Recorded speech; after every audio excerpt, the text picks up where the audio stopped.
believe this if I said I screwed up already? No. I mean, yes. Yes, we would. Yeah. Apparently, whenever I did the description thing, apparently it doesn't include the title of the episode, but whatever. What's going on, everybody? We're back finally after, man, what feels like it's been forever because of everything that's happened since we've had a show and got the band back together. And we're going to have Logan Thomas on here in about, what'd you tell him, Zach? 7:20, 7:30-ish? Real time, 8:20, 8:30. Okay. Anyway. So, real time. I appreciate that. Thank you. And silly season continues, folks. Yes, it does. It's been crazy. Man, there's just been so much, and there might be somebody else joining Bo, by the way. I don't know if I told you, Charles, but we might have another guest from the Bluegrass State joining him. You kind of did tip it off. I understand. It's gonna be funny. This is gonna be a fun show, y'all, and it's gonna be a little unfiltered. Just a warning. Yeah, probably need to go ahead and just throw that out there. But where do y'all want to start, man? We've got IHRA to go over. NTPA dropped some news today. The lineups for Hutchinson, Minnesota, and Ellsworth are out already. Charles, you and I were at UCC. Zach, you and I were in Idaville. Wyatt, where were you at? I was at a graduation party, so not really anywhere. Okay, gotcha. That's not all bad because the insanity is here. I'm not gonna lie to you. The road kind of started to get to me a little bit this weekend, going back Idaville was fun. And everything. Let's just go ahead and start with Idaville. I mean, you picked up a win already, starting off the year, buddy. Yeah, we did. It was a fun ride, for sure. We got a set of Mayhill's new tires on, and everything worked about as perfect as it could. But I'll tell you, that town, that little, I wouldn't call it a town, wide spot in the road never ceases to amaze me. You had rain threatening, and you still had 3,000 people in the grandstands. Yeah, we did. That place just never ceases to amaze me. We got so close to getting the show in, too. We needed, about 30-ish more minutes or so? Yeah, I mean, we run through it quick, and I got to give CW and the whole Idaville Fire Department just credit after credit. Them guys worked their ass off. CW had the track covered. They opened it up at sure did. He took the covers off at 5:30, and we were rolling almost a little after 6. And yeah, I think we were 5-10 minutes late. Our numbers were a little bit off starting out, but I think that's kind of across the board this year. I mean, there's still guys waiting on parts. Yes, I know Evansville had big numbers, and of course, the high stakes deal. Them guys pay what they paid; they better be there. But I that's a fair point. But the crowd at Idaville just continues to amaze me every time we go there, no matter what. Yeah, had a great time there again this year, and like you said, we were clicking them off in a hurry. We still ran the 3-0s. I mean, it wasn't a torrential downpour or anything like that, but we did run the 3-0s with a little bit of a sprinkle going on, but nothing hurt. I just hated for the guys that came up from Boswell after they got rained out because we had avoided it, and then we had put their class later just to give them time to get there to begin with. That's something nobody knows. I talked to Richard Crow today, and CW and the fire department paid those guys the purse, split the whole purse between the whole hot farm class, even though they didn't get a run. No way. That's just the way those guys are there. That's awesome. And I got to give Roger Lowry credit where credit's due. He hit our class dead on. I mean, Chase didn't get there in time, and it was a great show all in all. Yeah.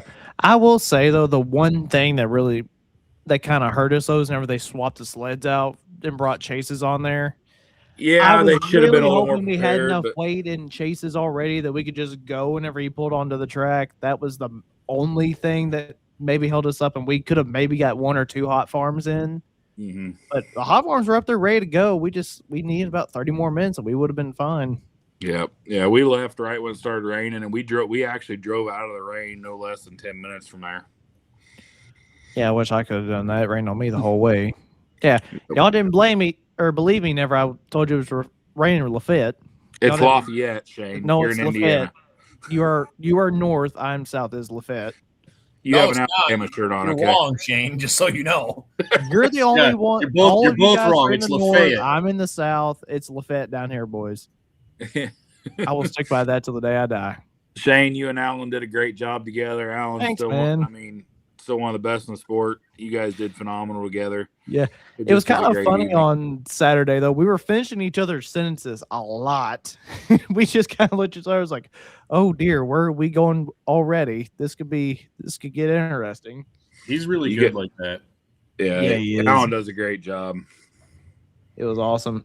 Charles, you and I were at UCC, though, and this was my first UCC experience, and I had a lot of fun. Welcome to the Taj Mahal of speed, man. That place is just, I don't know. I go to a lot of tracks, and as big of a pulling person as I am, that place, it's haunted, man, and it's in the best way. And on Friday mornings, I always get there early and walk the track down beyond 1320 and just shut up and let the place talk to you. And it does. It had some great runs there. And the amount of work that went into that event from not only the competitors, but their crews and everything too, man. It was awesome. I really hate to see Ziegler blow up on the dyno. Yeah. He was on his way to win his first UCC, right? No, he's won it before. Oh, had he? Yeah, okay. He's won it before. He's the first guy to do 3,000 horsepower whack on the dyno there, and he has won in the past. And while we did grenade some stuff on the dyno, this is the first year we did not blow up a single engine. None. Really? Everything that came apart was intercoolers or manifolds or a turbo. We did not blow up an engine at all. And that's that's a major accomplishment in itself, really. And it's really a nod to how hard they've made these engines be able to hold up too.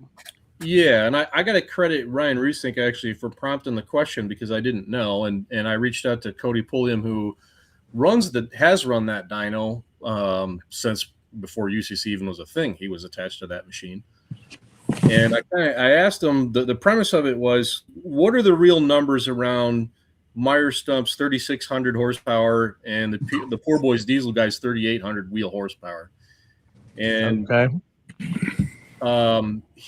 Cody didn't remember the specific numbers, but the generalities of it are that now that we don't include torque numbers as a part of the score, no one's trying to launch a dyno pull from the basement anymore. They start upstairs so it'll lift. The sweeps were from 4,000 to 6,000 RPM. They tipped in at a tire speed of around 130 miles an hour and finished around 210. Oh, wow. I mean, it's absolutely astonishing what they're doing, and lots of people like to discount the dyno number, and like even if you say the dyno number isn't really 3,800 horsepower, well then let's just call it 3,800 home runs or whatever point structure you want to call it. They're figured out the game, and it's pretty impressive to watch and really to listen to. And the Poor Boys Diesel guys did it on a single charger, no less. That's a new thing. It's always been compounds in the past.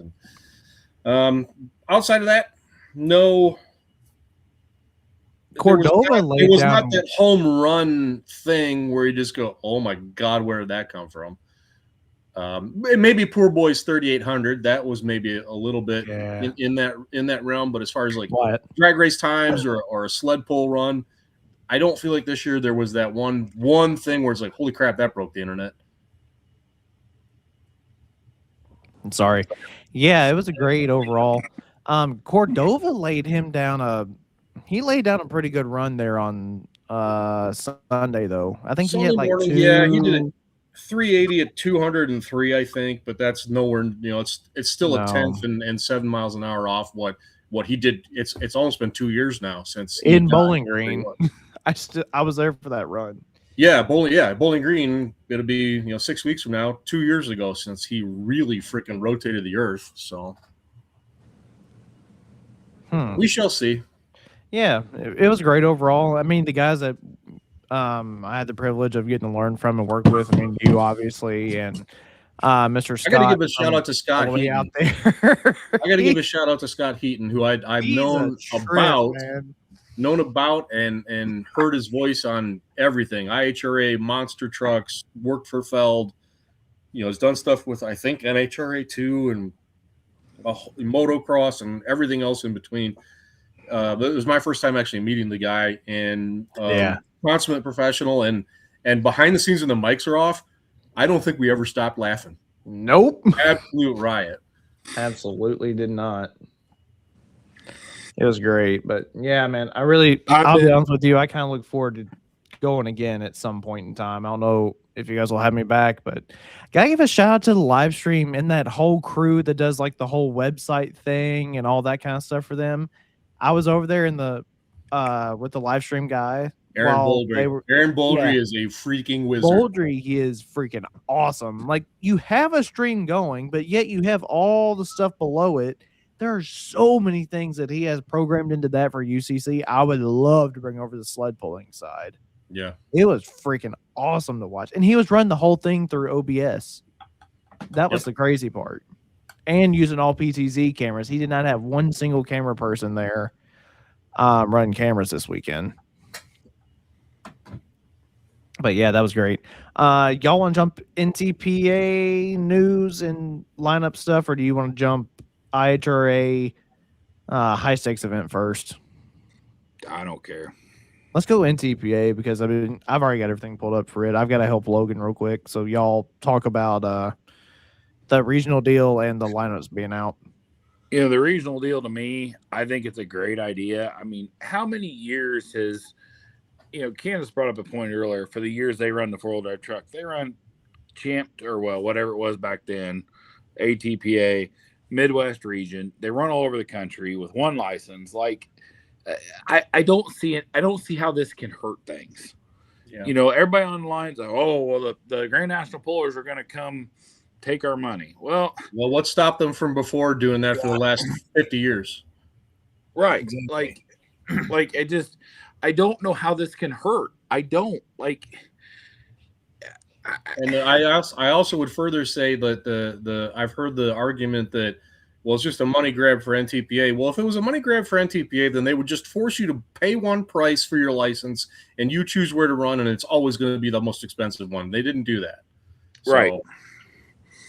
Right. And everybody's like, well, okay, they're going to come in and take our points titles. You'd have to be a magic man to make that work. I don't think there's a schedule. The busy regions, 2 and 3, I don't think you can double a points championship in any class. The schedule's not going to let you. No, right. And I actually did that this afternoon, taking our class in comparison. With the mileage you would have to travel to do all of those, bouncing in between, keeping them alive, and somehow getting both titles, it's an absolute miracle if you ever did it. So we all know that with everything going on in the sport of pulling today, the more numbers you can have, the better. Yeah. And, I made the comment to Shane earlier. Was it last year at Les Corporal and then went and ran Fort Recovery? Feist still beat him, but Feist is a Grand National competitor now. I'm just throwing that out there because I remember that because I was there that day. But I see no way this can hurt the sport of pulling. Yeah, and just like Colin's comment there was, what's the outrage? Where was the outrage when they take Grand National money at BG? It affects the same way because a Bowling Green or Toma or any other larger event like that, you're the regional guys, and it's no detriment to them or bashing on them, is because we were regional once too. When you go to that event, you are playing in their yard right at that moment because you're in the lineup. You're somehow screwing with the track or the hook order or whatever, which the track is better or worse. Which is a peak one of that, where you can skew the whole entire points race just by being there. I mean, look at our class or the tool drives back at the 50. At the 50, there's 81 tool drives. How does that not screw the points race? So I kind of like the idea too, to I guess maybe piggyback a little bit off Colin's point, the back feed upstairs, to where, let's say you have that miracle night where 3 or 4 regional guys are 1, 2, 3, and 4 before a Grand National guy. We're going to give the Grand National guy max payout on points when he got his butt whipped for being 5th. I kind of like the backfeed of it too, to where now there's consequence if you're not on your game. Yeah, I agree. I agree totally there. You take a class like the 2-wheel drives, and again, I don't have a dog in the fight. Got a lot of friends in that class, but what region 2-wheeler cannot run with the Grand National 2-wheeler? Well, they all can, and I I have said consistently for years, the toughest super farm title to win is Region 2 or 3. It's not Grand National. Those guys will come and take your lunch money and laugh at you while they're hanging you upside down, shaking it out of your pockets. Mm-hmm. Yeah, it's two-wheelers, minis, any of those classes. What one of them can't run with the Grand National any day of the week? Yeah, I mean it happens.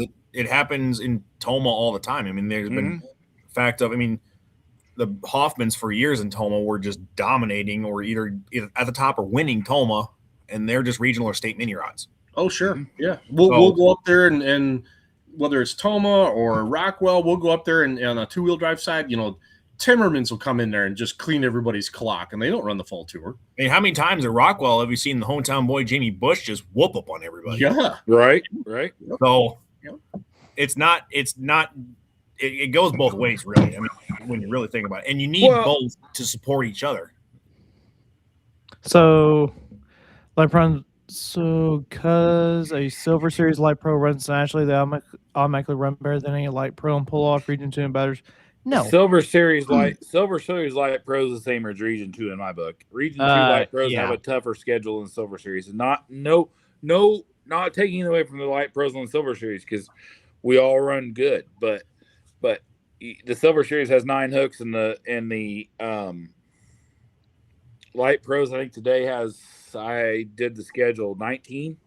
Yeah, and I think too, we probably ought to maybe differentiate as well the concept of, when it comes to like toughness, a concept of strength of schedule, who you're pulling against, and a difficulty of schedule in the sense that you got to go to wherever 6 hours away on a Tuesday night one time, and then you got to be somewhere else on a Thursday night one time. This sounds like another sport thing that's going on in the real world right now, just based off what you said. Just saying.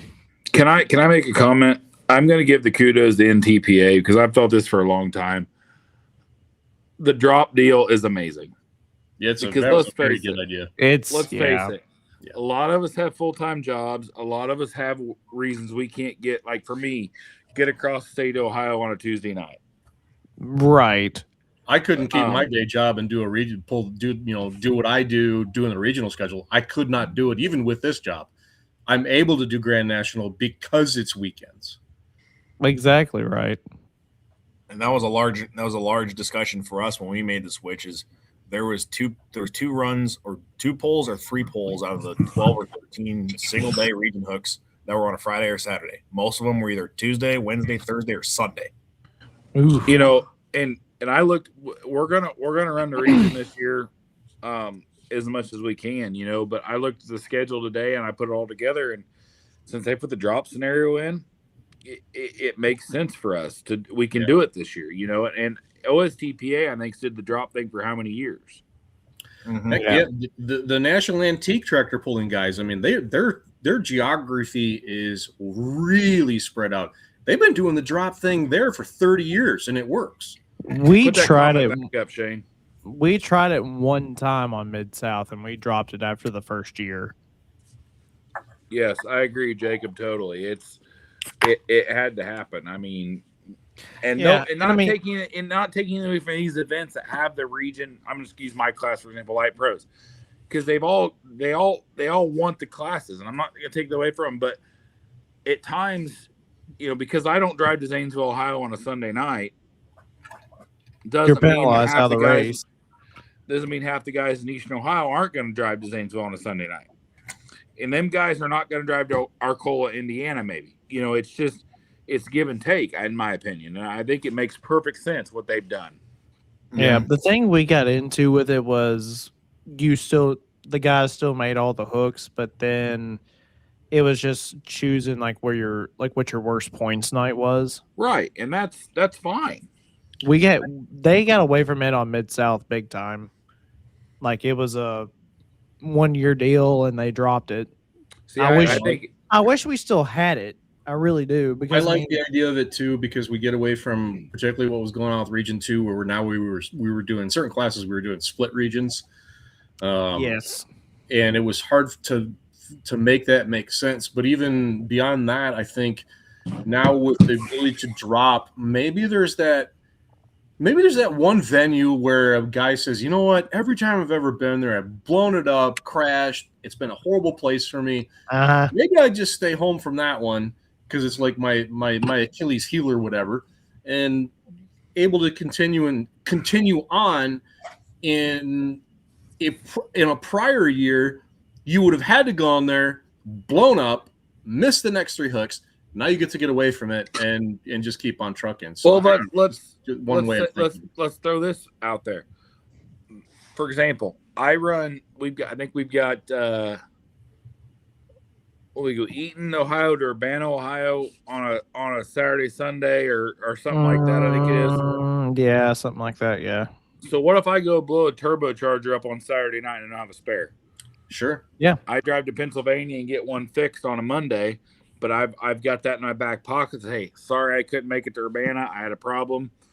Yeah, I'm gonna get this fixed. I'll be there on Thursday night.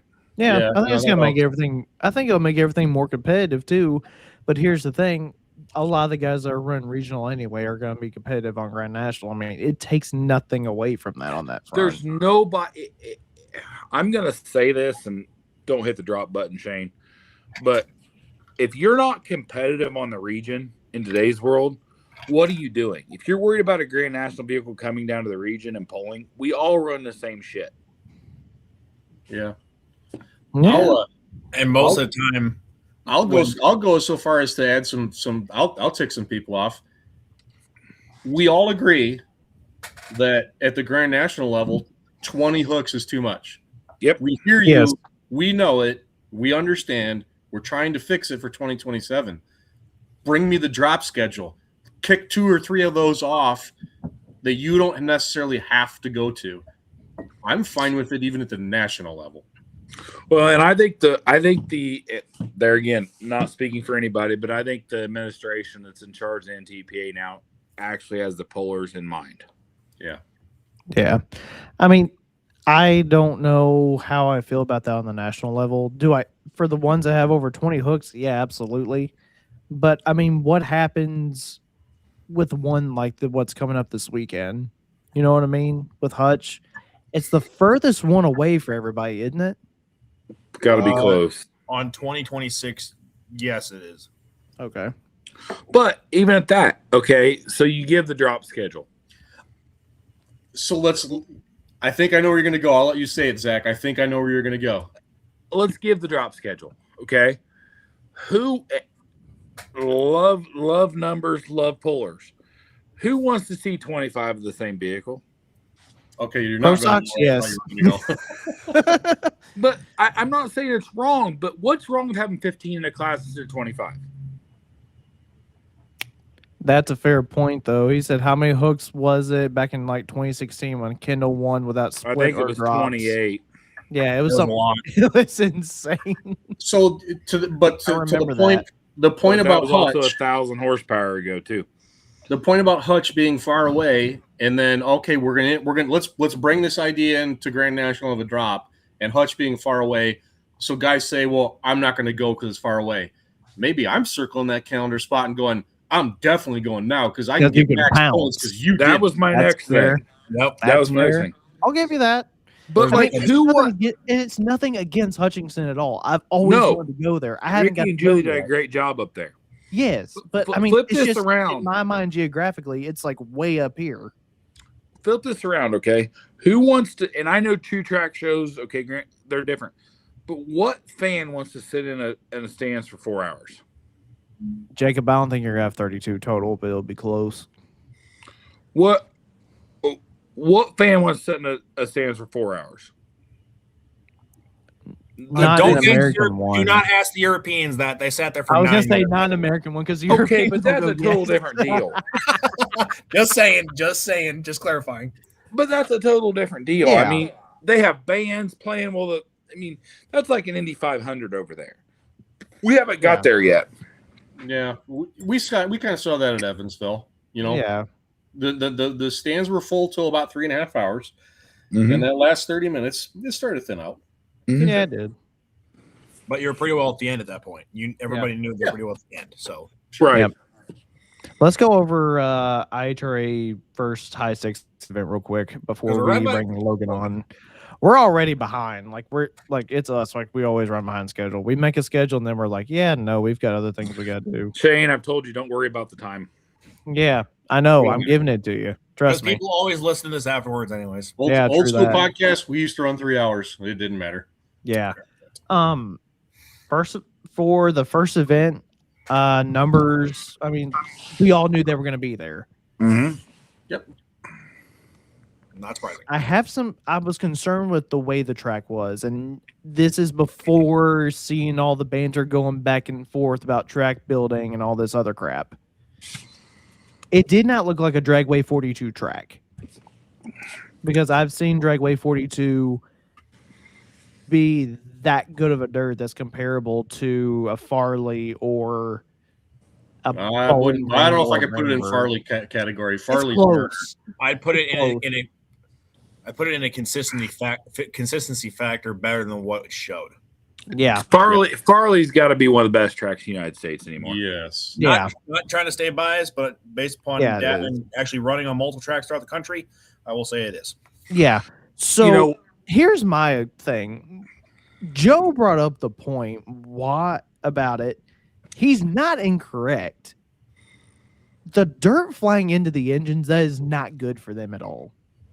Nope. Now, I will tell you straight up from the media perspective, it looks really freaking cool on video and in pictures. I have always said that as a videographer, it looks awesome. On it. Some of the best pictures to this day was in Arizona.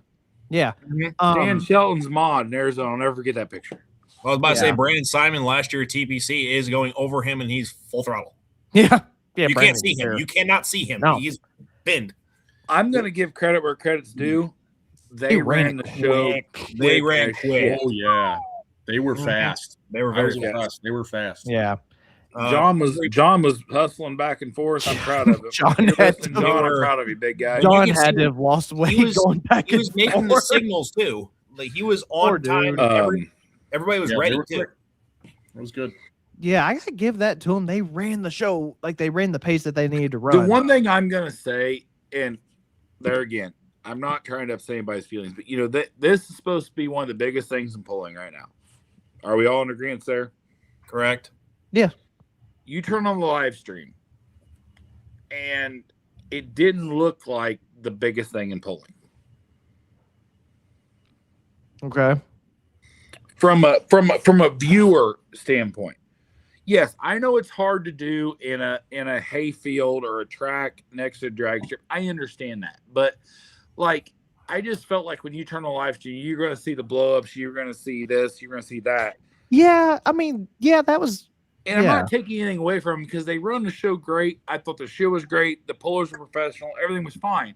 Like you turn on Evansville. And I understand the grandstands of Evansville makes the show. I get that.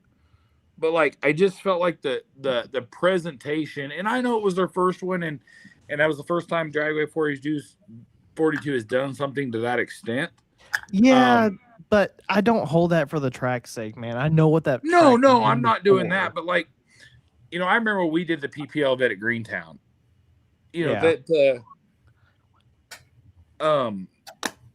The blow-ups and stuff where positioned with the cameras, it was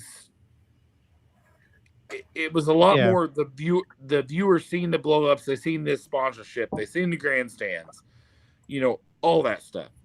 And I know it was their first one, they're going to learn, and I'm not trying to be negative, but I just felt like when you tune into what's the biggest thing in pulling right now and you see I don't know.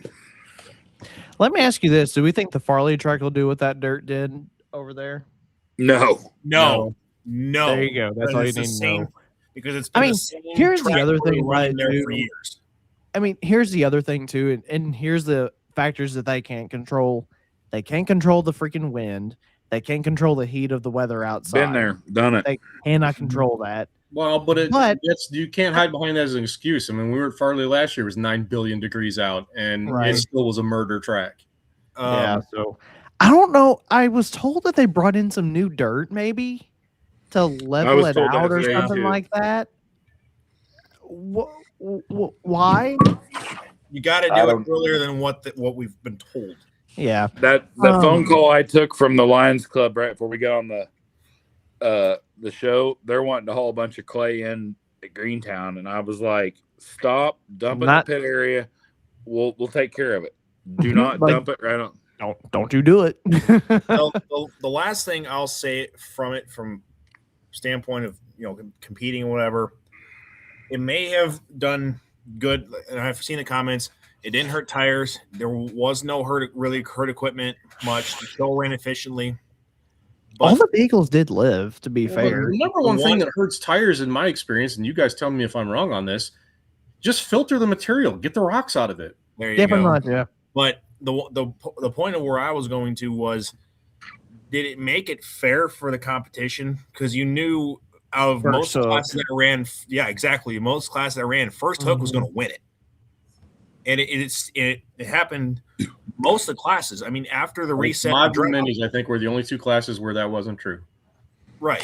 Because I look at the drop after Audette. John Coots was the first after the drop. He won. I bet Audette was mad.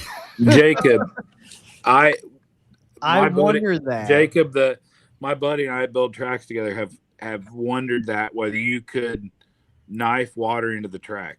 We have discussed that because he works for Nutrien.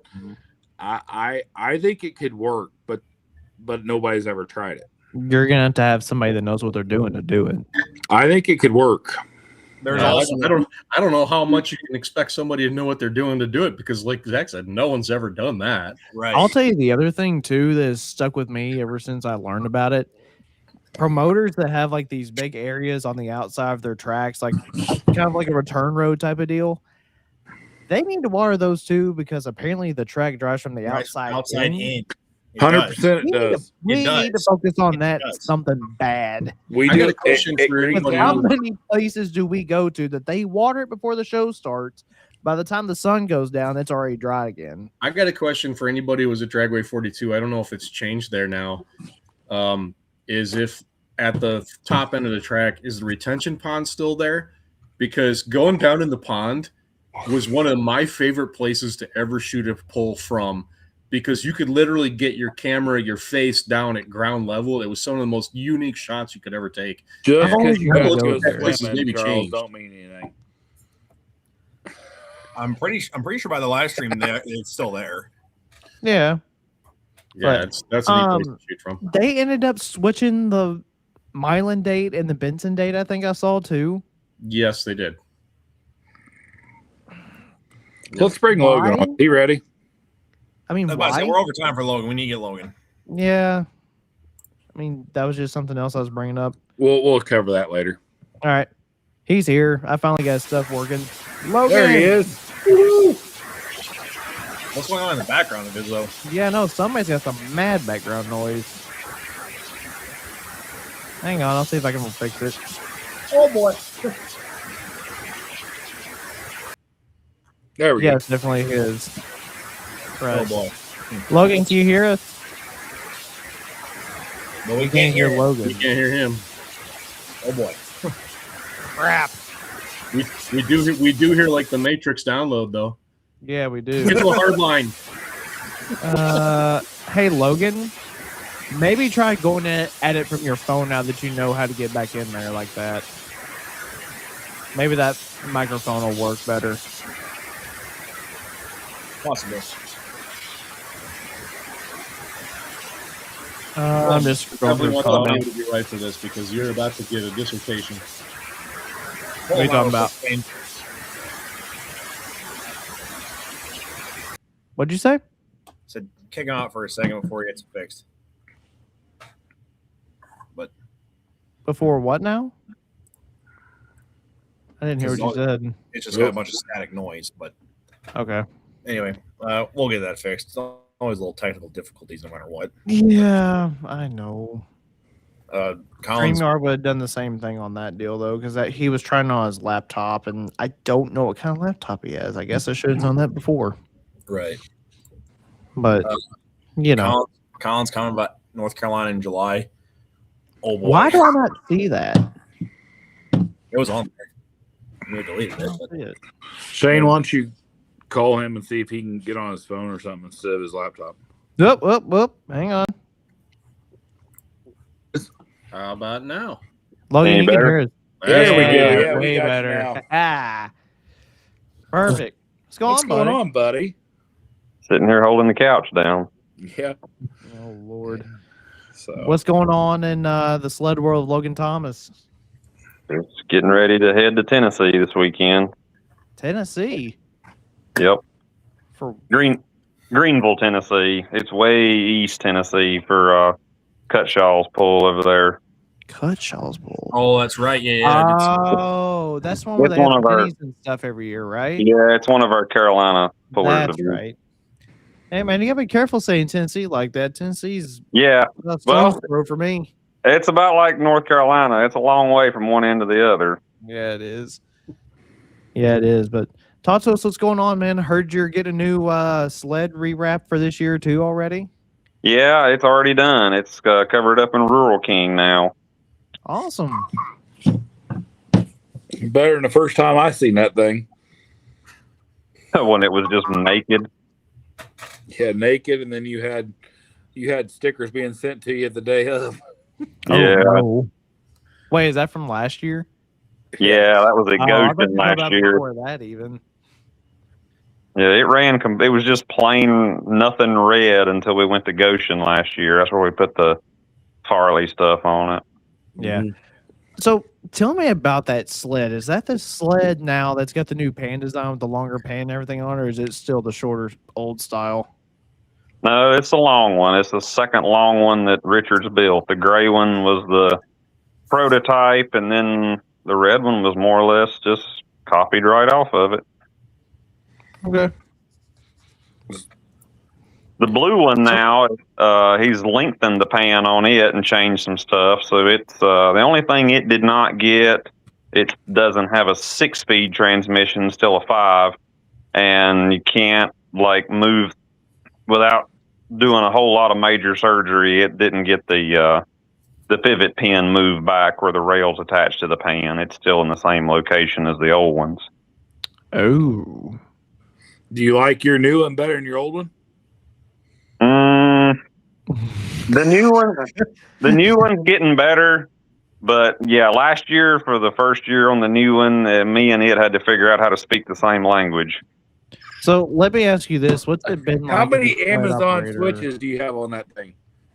Not as many as it had. How's it been different from running the older style pan? The new one's, it's quite a bit more aggressive. It went from little stuff which you'd run with 2 weights in the box. Now you can run this new one with like 1 in the back. And big stuff that you used to take 10, 12 weights for, it doesn't take as much for anymore.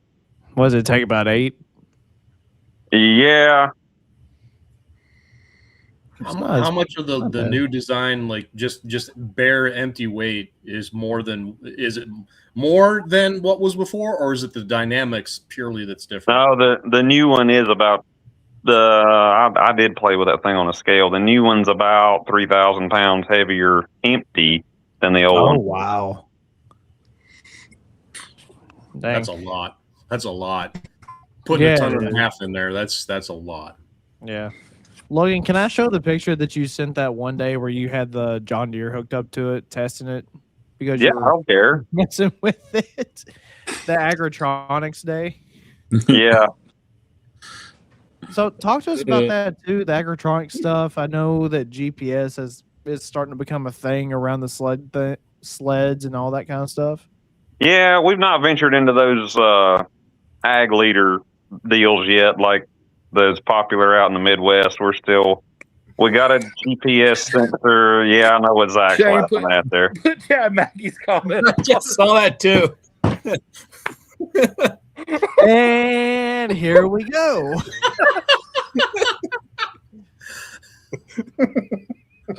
Yeah, without getting too accurate colorful. Logan Thomas comment right there. That's something I'm you would pretty say. sure I saw the same thing with the old red one before I went out to the West Coast. Logan, the old red one you were ready to get rid of, like bad. It was time for it. I love that thing. It wasn't a challenge anymore. It was just becoming, stuff was starting to fall apart on it that shouldn't be. It just ran so long, and it was time to be somebody else's baby doll. 2 pitches of puppy shit. That's a good one. Leave that to Mackie. Nope, He would never heard that. The thing Logan, about how your many new times one did you is say that about last falling off year? the fucking weight bar or the walkway around the cab when you get out of the door. Yeah. Yeah, that old blue one night. That was the first one with the combine cab, and I don't know. We were somewhere, and it rained, and I was in a hurry, and you got to go by the door to open it. Well, I went to stop on the cab deck, and my slick boots and the mud just kind of kept going, and yeah. Did you fully fall? No, it was just like 1 foot sliding off, and then I jerked the door open, hit myself in the mouth with it, and it was a POS then, wasn't it? Oh, that was a blue one, but yeah, that was a hard way of learning that you can't fly in and out of them combine cabs like you can a tractor cab. No. It is nice though to have for like luxury for you guys though, as far as room goes and all that kind of stuff. I'm 6 foot tall, but I'm 4 foot of legs and 2 foot everything else. So when I sit in a combine cab and I can't like stretch my legs all the way forward like I can in a tractor cab, it's. I You don't can't know. stretch them all the way forward in the combine cab. I Really? I can't. Maybe a more proportionate person can, but I can't. Now, Logan, you and I are about the same height, so I feel you on that. Oh my. Gosh. Did you talk your other cohort into coming on, or is he not going to join us? Well, I texted him a minute ago. Y'all were yakking there, and I asked him. I said, "Are you coming or not?" And he said he's in the shop trying to fix his pile of junk. So He'll join us a little bit. I knew he would do it. Dang, I talked to him Saturday night. He was up at Indy, and he was cussing his. He said, "I got here and had all kinds of trouble with the brake valves, and the brakes was dragging." And then he gets Sunday morning. He found he had a torsion bar broke there on the back axle. That's what he's trying to fix now. Oops. And that's back there underneath the clutch and everything. It's a bear to get Oh, to. he's Did he need to pay a chiropractor visit this week after bouncing around like a pinball in that cab? Nah, he didn't say nothing. He said UCC was okay. That's actually, honestly, as This far as year was the UCC best tracks go, pulling that track was about they've as had. good as they've ever had it, really. Yeah. Now we were up there asking. We saw the bulldozer go out on the track. We said, "What are they doing down there?" There was commentary about that track building, but it wound up actually being okay. The one I think my one comment to you, Scott Charles, made was over I'll the pick the freaking- asphalt instead. Yeah. What'd he say? Logan, you know what I'm thinking about right now is when you were hooked to Shane's brother at Hagerstown and your ass hit the fucking Oh my cab. God. Wait, do what? Dude, no joke, Shane. If he's never told you, ask your brother Darren about going to Hagerstown, Maryland, and pulling on the shittiest strip of dirt that has ever been on the face of the earth. Yeah, dude, you took some rides that night, dude. Was that Greentown that year, Zach, that we got rained out and you pulled We it sat back in my up on garage. NTPA Live? We sat in Zach's garage drinking beer, and they were like, I "Man, thought- that was I thought bad." you were the one They who kept went sitting in the winning. back going, "No, that wasn't the bad one. No, that wasn't the bad one."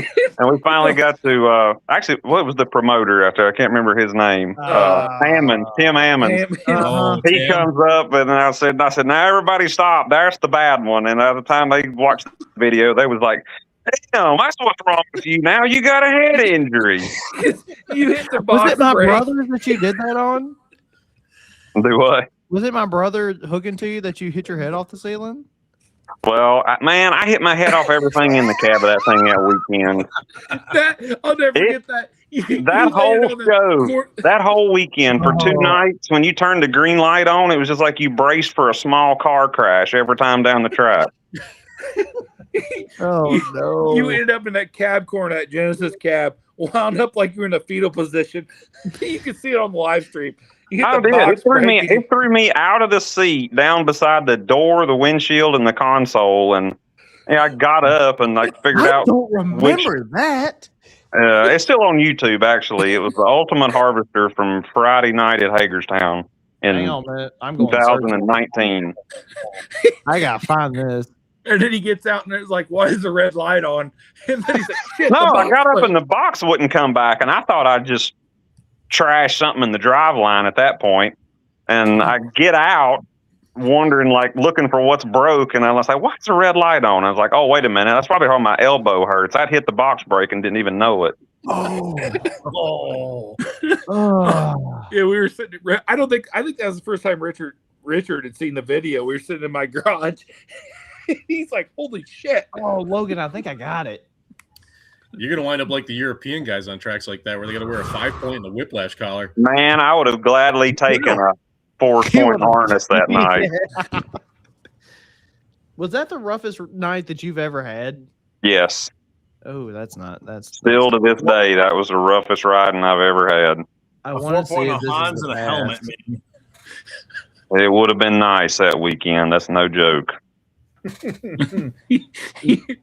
Oh, that was hilarious that night sitting here. Oh God, Logan, that is it. Oh no.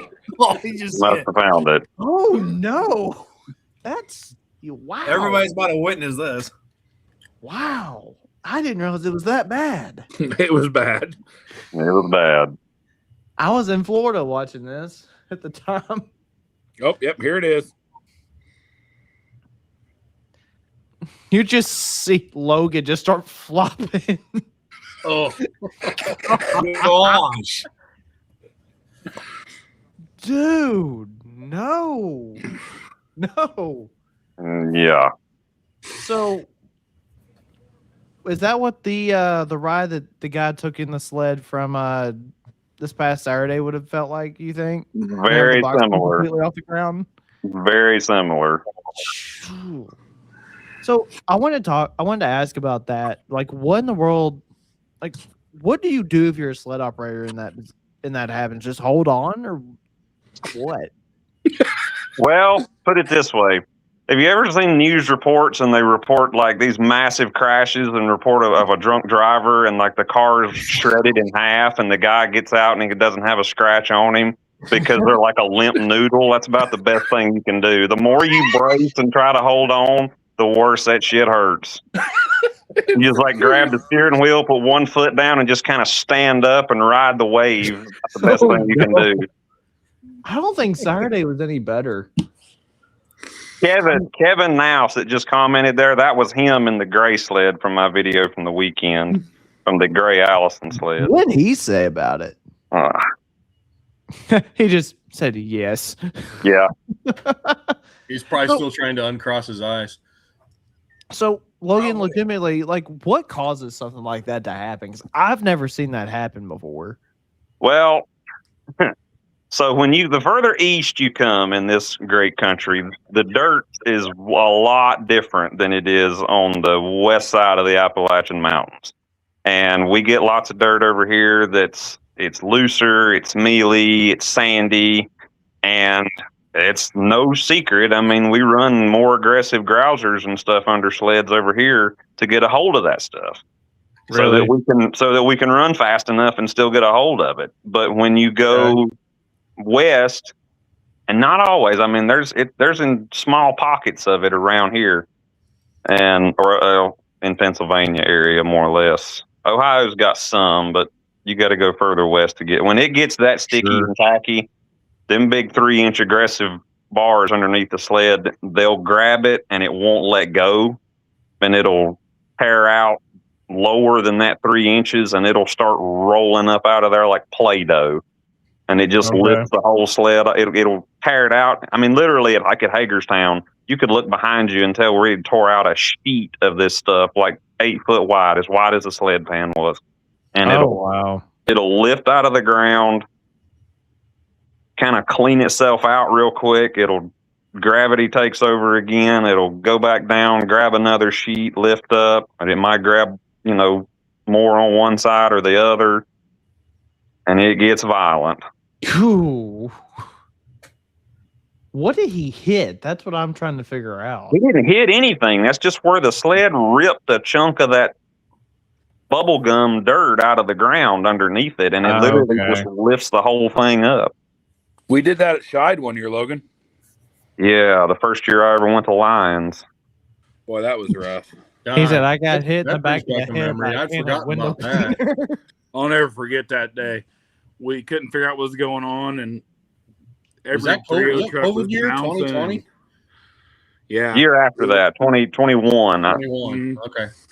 And all of a sudden, Logan just stopped, left the sled, ass into the sled up in the air, got out of the cabin. I'll never forget. Christy went and stuck her arm down that dirt, and her arm went like to here. Yeah, she came out on the track with Jeremy, and she had one of her long sleeve fire shirts on, and where it had like peeled open a crack in that new dirt. She stuck her hand down in there to like, I could see like the dark blue sleeve of her shirt like disappeared into the dirt. Yeah. Oh, yeah. wow. Wasn't that the 3.0 class where we like pogo stick and broke yeah, a bunch of drawbars and shit? Yep. Yeah, we ripped the whole tail end of CW's truck off. Yeah. Yeah, we did. He hasn't been right since. And then they proceeded to tell us the next morning that, we laid the dirt on top of that track and didn't mix it in. Yeah. Well, that's a problem. That was the problem. They ripped it. They ripped it pretty deep the next day, and it was a lot better the second day. The best I remember, Zach. Oh yeah, I'll never forget Wick getting out there with that 875 case ripper and just going to town.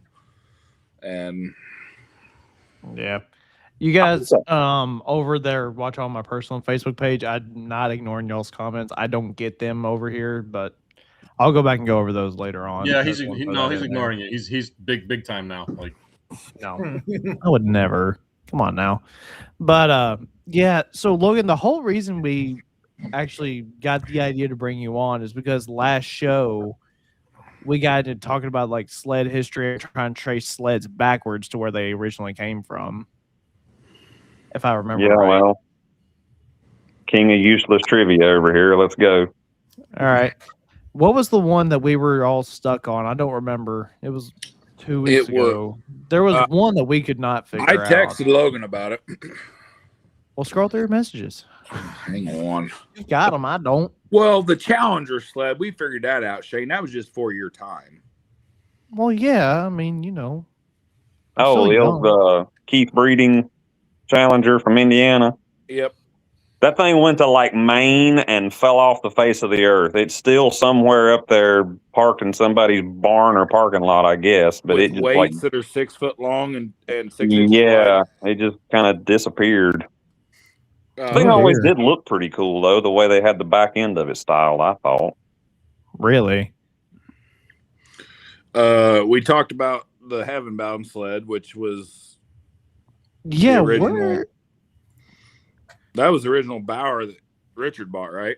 Yeah, that was the 90s. Yeah, Vaughn built 2 in 96. They built that dark green one, and it went to Louisville, like to the farm show, pretty early in its life. And then Richard bought it. That was the first Bauer sled Richard bought. That was before the cabs happened then, wasn't it? Oh, yeah, that was before.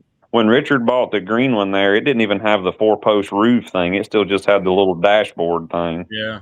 Mm-hmm. He brought that thing to my hometown fair in Armada after we got rid of the bush sled one year. Yeah. Whatever happened to Dave Hager's sleds? He used to do a bunch of ITPA hooks. What? The last 2. Allison's got one. We got both of the last 2 that Dave built. Mm-hmm. Allison has them both? Yep. Mm-hmm. Oh. So the one that we literally just saw on our screen then? Yeah. Oh. And then the one that you just saw, the one that was just doing the bounce in there, that was the one Brian used to run, Brian Neal. And that was not the Mack trailer. Yeah, that was not the Mack trailer sled. The Mack trailer one is Darren's. I kind of call it the blue one, or silver, or whatever you want to call it. That's the one that had the CNH oil wrap on it. Mm-hmm.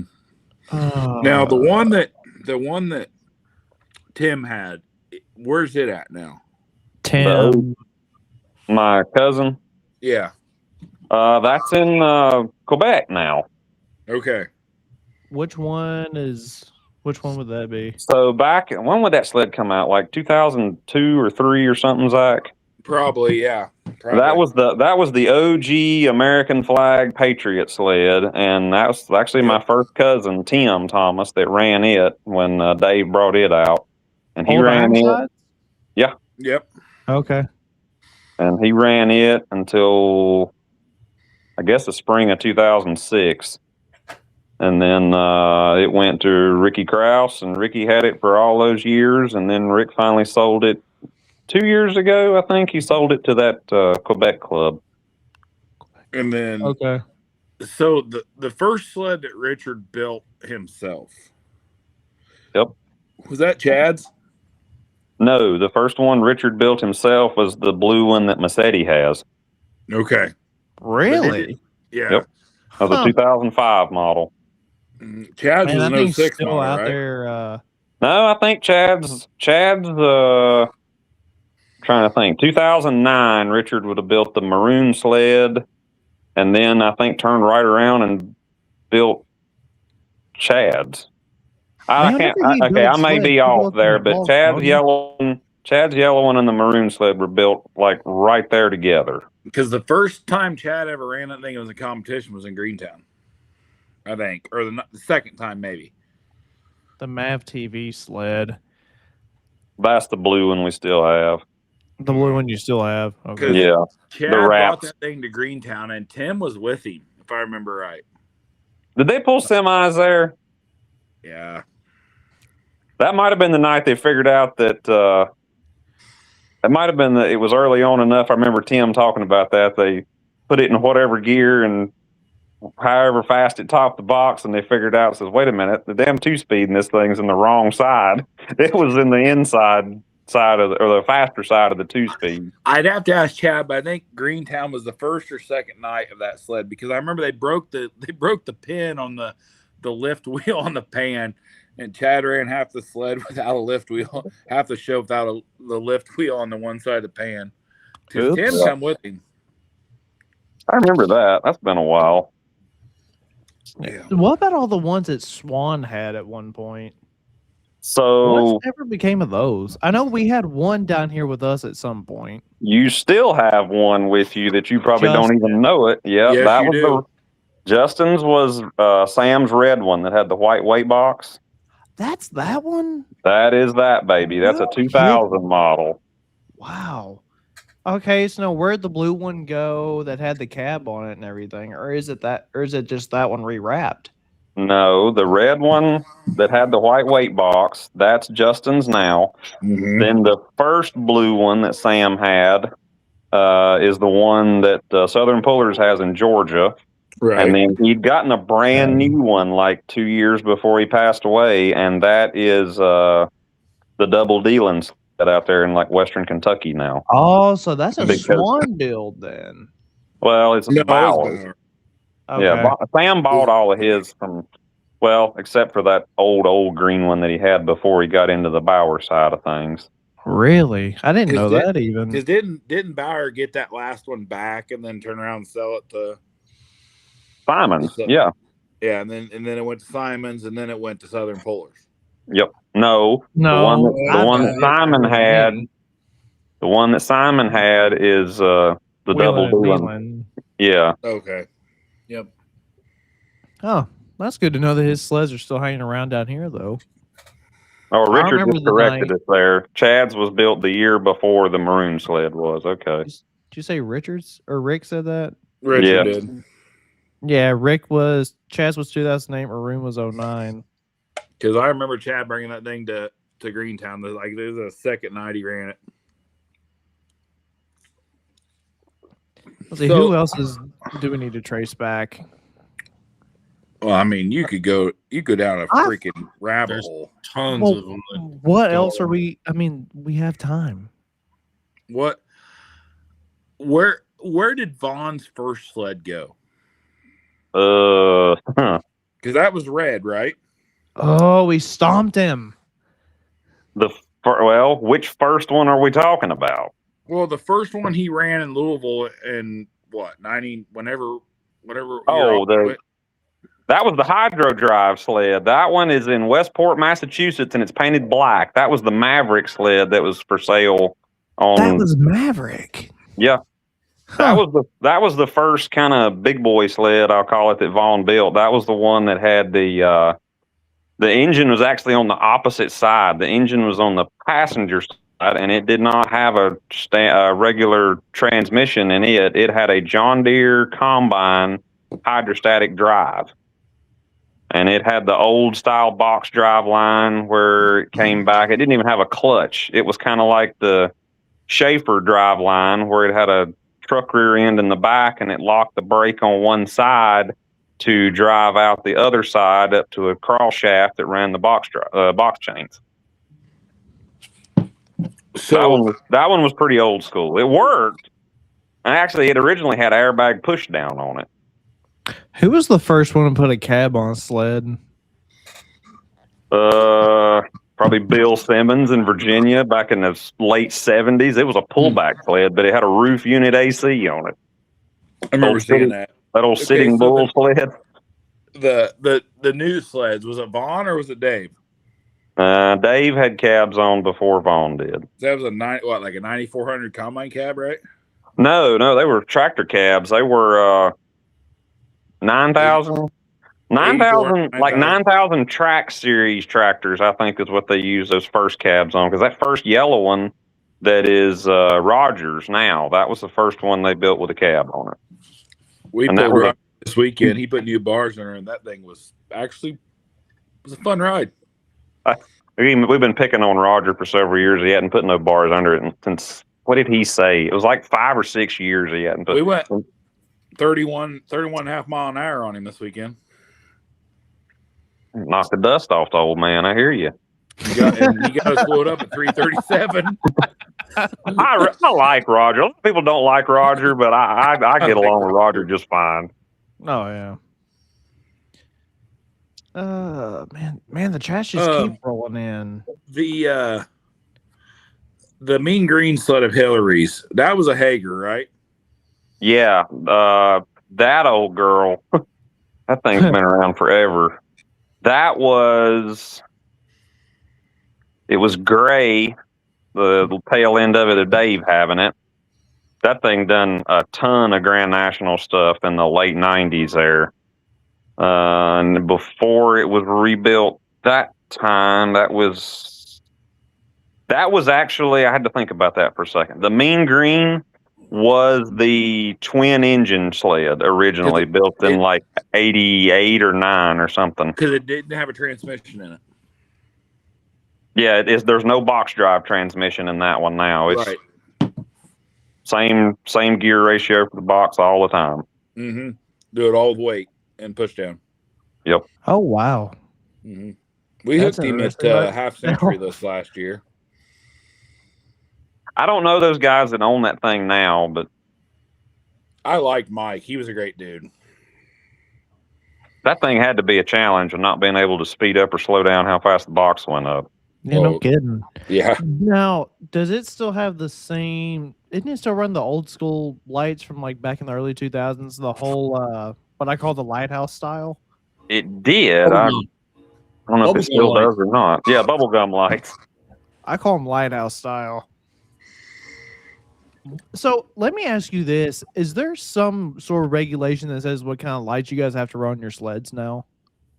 It's pretty vague. The rule book just says you got to have like a green or a yellow light that is to only be on when your box clutch is engaged, and it's supposed to stay on with the box topped out, until you complete a run. The only other thing, red light for brakes and any of that stuff, pan drops down. And the few years ago, they did make the rule that when your red comes on, it's just supposed to interrupt power to the green, and like you're not supposed to have both of them on at the same time. But no, as far as what style of green light you have, that's completely up to the imagination. I can tell you from a flag guy standpoint, the LEDs are wonderful. Oh, I agree. Shining. I'm not gonna lie, I wouldn't mind seeing somebody build one that had the OGs on it though. I would like that too, just because it's cool. And I'll put my photographer hat on for a minute, and I'll tell you the LEDs blow photos out. They kind of yes, they do. That is the one thing about them. It sucks to edit later. But no, it just seems like I remember the styles changed. So we went from the bubble gums, then we went to the ones that are like really skinny that go up and down, and then started doing that number. And I'm like, yeah, I think that kind of defeats the purpose. It's kind of worse than the other style. And now they're pretty simple. I will say though that for like red, I would not like the gumball machine light. I want that to be an aggressive lamp as a signal to the flag operator that, hey, something is up. Pay attention. Yeah, you need that red one to be almost obnoxious back there. Yes. Yeah. Yes. Now I do like how like indoors now that with the with the smoke rigs and everything, majority of everybody has their lights up there. Yeah. Wired into the smoke rig as well, because they used to not. Yeah, having the light bars up there right on the front of the smoke rack and that was nothing nobody told them they had to do. That was Vaughn and all of them saying, hey, if we did this, it'd probably work a whole lot better. Yeah, it's definitely a bit. Again, from a flag guy standpoint indoors, it is big difference. Unless there's something flying at you, then you can't see it. It doesn't matter. Well, when that happened, that we weren't looking for a sled light. No, that day we were not looking for a sled light. we were looking to make sure our ass was still attached. Zach was ducking and dodging pistons and push rods that night. The guy to the left of you right now, Logan, was right there next to me. Yeah, I was number 3 in terms of proximity. The driver, him, and then me. Yeah. Yeah, I got back there to the house that night, took my sweatshirt off, had metal shavings and under my t-shirt. That was lovely. Was that before or after the green one done it at that IPL pool with you, Zach? Before. So the green one came after that. The green one I knew with the noise and the stack jumping up and down that day, something bad was about to happen. I just didn't know what it was. There was a minute there you weren't allowed to flag light pros. Smokey that day, there was no inclination that was going to happen. Warning. No warning. And then the next guy after we clean up the mess, the next guy coming down the track goes right up the same tire tracks, and about 20 feet before he gets to me and Zach, I watched the blow-by tube all of a sudden explode because he was torching a piss, and I'm like, oh shit, we're doing this again.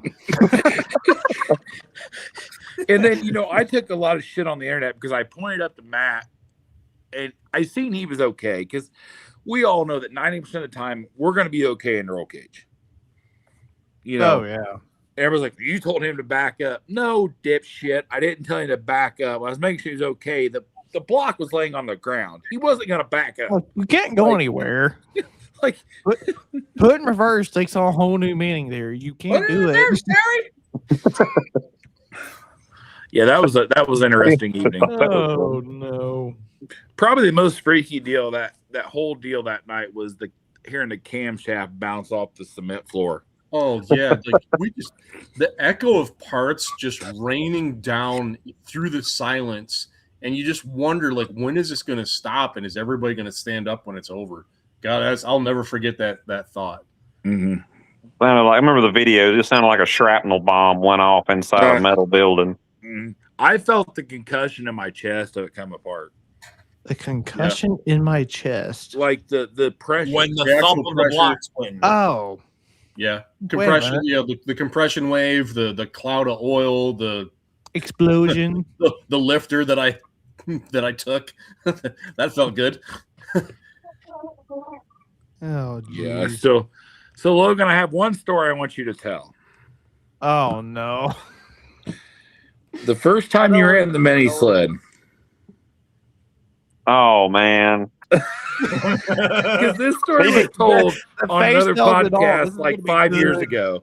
And I laughed that night. I had never laughed so hard that night. I heard you told that story about the first time you ran the mini sled. You were under the impression Richard was going to run it the first night, right? Yeah. So Richard buys this thing. I want a mini sled. And then there for a little while, he talked about building it. It's like, you know what? We don't know jack about these things. We'd be better off just buying from somebody that knows what they're doing. I sent you pictures of it before you ever seen it. Yeah. Which we did go to Cloverdale. We just didn't come home with it that weekend. It wasn't all done. Before you were. And watched it run, and then bring it home from Louisville, and we got to take it to Keystone. And Richard's still teaching at the time, and I need to get him to find the text message. Wherever that text message is, it's like 3 pages long. That was what everybody got so tickled about. And like the weekend before, we're talking about logistics of when everybody's getting there and what we're doing, and he's like, well, they want to do a bunch of test hooks of this thing on Wednesday night, and I wasn't planning on coming out until after school on Thursday. He's like, when are you coming? I was like, well, I don't know.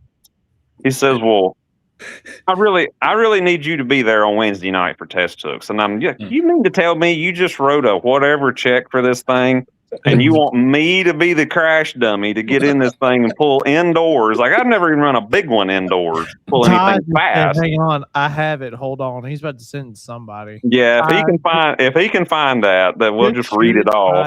Facebook Messenger, Ty. And we get in there, and Darren and them, they do all their. I think they did all the big stuff first. No, Darren wouldn't have the sled yet. I think Dave was still running the sled at that point. Dang, really? Yeah. Y'all have had it that long. 2018. So we get there and get it all on. Like, we don't even know what gear ratios are in it, where it tops the box, or nothing. And they're like, what do you want to pull first? And I told Jason Forrester, I said, bring one of them big 4-wheel drive farm tractors in here. I said, let's make sure everything in this pile is going to work to start with, you know? So we pulled it 3 times and like figure out get an idea of kind of where the box top's at. And they had all these little naturally aspirated minis. Well, they had those 4,500 pound small block pickups. And they said, what do you want to run first, a mini or a pickup? I said, we might as well bring one of them pickups in here. I said, if we're going to wreck this thing, we're going to do it bad enough on the first one that I ain't got to worry about fixing it for the second. So they're like, all right. And it was Travis Utsey. I remember exactly who it was, that little orange one. And Chad, I guess me and Chad have went together, and he gets up there and back the truck in and hook, and he pulls up, tightens the chain, throw the green light on. Well, and I told him, I said, we got to get with it. Like, don't hold back on me. I got to get an idea of what this thing's going to do. And he didn't hold back. He got the memo, because in like 10 feet, he nailed it. And I told Richard, I said, man, it's a good thing everything in this thing worked like it was supposed to, because I got tunnel vision, and there's this big cement wall and a sand pile, and there's this little orange truck somewhere there in front of me.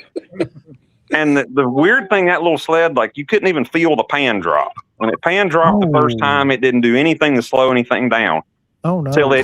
Till it hits the front, the push down comes on, and like literally tries to throw me over the steering wheel, which, I mean, it wasn't a rough ride. I was just braced up.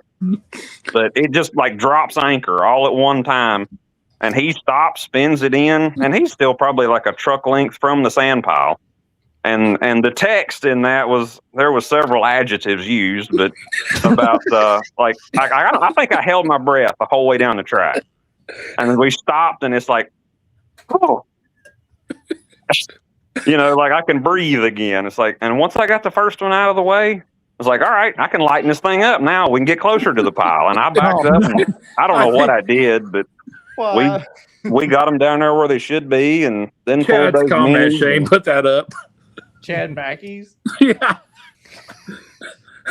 Oh, yeah, and testing the gears, for some reason, the 3-speed in ours, where all them sled gearboxes were, I mean, if you put it in a vehicle, you know, you're supposed to have a reverse gear. Well, that little thing, somebody at ProFab missed the memo, because that little sled still has reverse in the box drive transmission.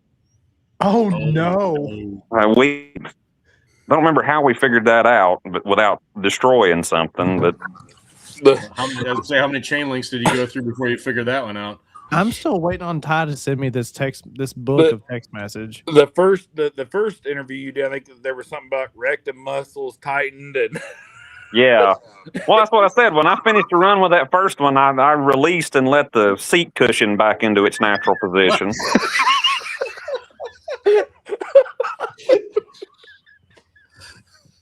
You might as well just replace the seat, Logan. No, it was my muscles back there aren't that good, bud. What is it about? You mentioned bracing up and that, and like, what is it about going down the track? Like, With your I've been in the seat of something going, on the front going 31 miles an hour, and it seems like it's kind of gradual when it hits, but when you're in the cab of the sled, it's like it wants to throw you right through the windshield, and I don't know why it's different back there. Oh yeah, it sucks. I've rode in there with Bo or Andrew or whoever a couple of times, and I did it once with Johnny Todd at Russellville indoors there, like 100, 200 feet. Yeah, no, I'm good. Then again, I'm also just trying to find something. I'm over here like, okay, can I grab this to brace? Yeah, right. Like, what have I got here? No, Richard, I didn't even see it until now. He said green lights indoors can confuse people on the starting line, Zach. Yes. Green lights will definitely confuse people at the starting line, especially when flags aren't displayed. And yeah. Mm-hmm. To be fair, whenever that happened, I could see what he was seeing because of the LEDs. I don't care. I could see it. I could see why it happened. Oh man, Logan, what's your most memorable ride in a sled? Uh-oh. Probably that one. Probably Hagerstown. Oh. Well, she's standing right over here at the stove, but what was that? 2014. It's Memorial Day weekend. I know exactly. It's over here at East Bend, North Carolina, just like a glorified brush pull. And James, my brother-in-law, his tractor was still a super farm at the time. And there's like 50, 60 people standing around the starting line. And James, there was a couple people, that was the old sled. A couple people had been in and out riding and stuff. And here comes James. He says, hey, can you care if my sister rides with you? And I said, well, you got to point out which one's your sister. And he says, brown hair, pink shirt, propped up against the guardrail back there. And I finally looked and I said, when I got a view of her from 100 foot away, I said, yeah, she's good. She can ride.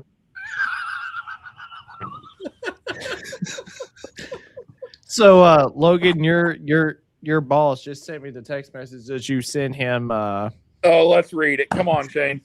I'll send it to you. Let you do it. I'll read it. I ain't scared. You know me. You tell stories better than I do half the time anyway. This is gonna be great. Oh no, where'd it go? Oh no. No. What did you do? I lost them. No. Laughs his ass off at a screenshot and then loses it. What kind of a producer host? Oh my Lord. It ain't worth a flying. There's one of them. I don't know if that's a new one. Good job. Roll Tide. I don't know which one that is. Roll Tide. Roll Tide. I can't even read it all. That's why you click on it, dum-dum. No, you've only got one of them. Hang on. The other one's sending. Jeez. He's laughing. It's like this every show, Logan. This is every time. No, it's not.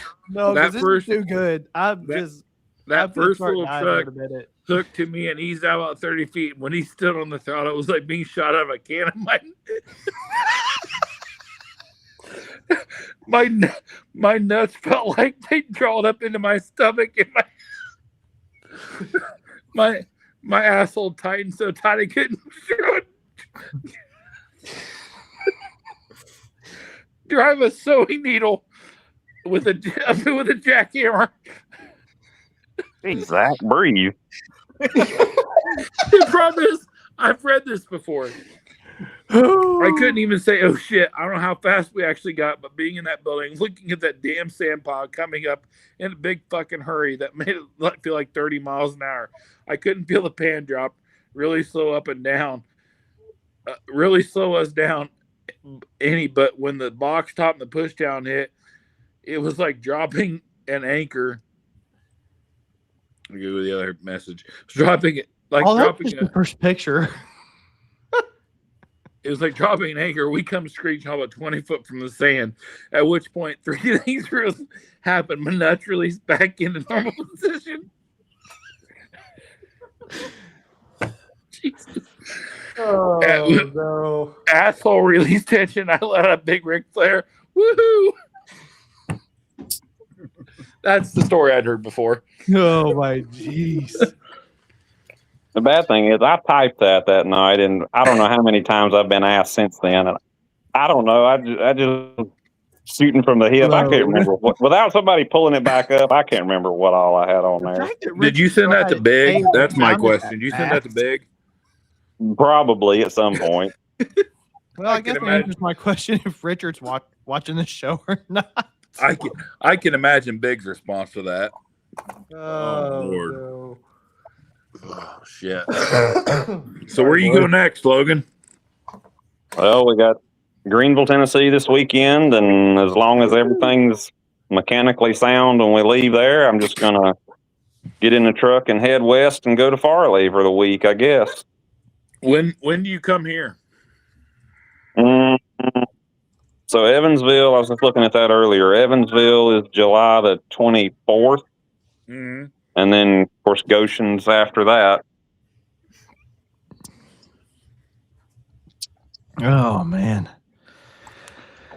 Yeah, we'll see you. Wait, oh, my Lord. He put it in the comments. Oh, he did. Oh, my. One big comment. I won't have a kidney left from laughing that week that Logan's here. I can tell you that.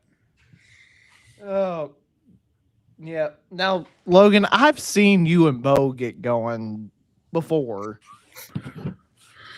Now, Bo's a comedy act by himself. He doesn't need any help. No, I mean, have you seen the comment? Him and Bradley have been going back and forth the last 2 weeks. Oh yeah. Oh man, I will never forget Nashville, Illinois, that first year. Oh man, fuck that place. I'm glad somebody else said it and I didn't have to. You weren't there for the show on Saturday. Between him, it was Amy Jo, Bo, Faith, Logan, me. There was somebody else in there somewhere. I bet you we stayed there from about 1 o'clock in the afternoon to about 3:30 in the afternoon, just sitting there laughing. Logan, you remember turning the track around at Goshen 3 years ago? Oh yeah. I think the great Goshen mud hole. Was that the year they covered it? Yep, yes. Covered it, and then didn't realize it was muddy underneath, and I think something about that when they put the new clay in the track and it had rained in the process or something. And I remember Logan's words: "He who hits the mud hole the fastest will go the furthest." That's about how that went too. And then we went to Texas Roadhouse that night, if I remember right. You still didn't flop around like you did in Maryland, though. Oh no! If you bounce at Goshen in that sand pit, you've really done something. You remember about running me over? Yeah. I remember Christy going and finding the dude in the skid steer about 3 seconds after that too. Ooh, I've got the broken flag stick in my cabinet with my toy tractors. Why? Place for it. So the IPL Hot Farms that day, we were running like what, Logan, 280, 290, and then Kevin Smith got a hold of it. Yeah, somebody like moved to the other side of the track, and it was one of them sitting in the sled in about 50 feet. You're like, yeah, here we go. And I started backpedaling to catch him. It was Kevin Smith. And because they gave me the flag stick at the IPL banquet that year. And the skid loader operator had dumped his pile of dirt like, what, 2 foot off the sideline? Yeah, not far. And I tripped over it and fell backwards.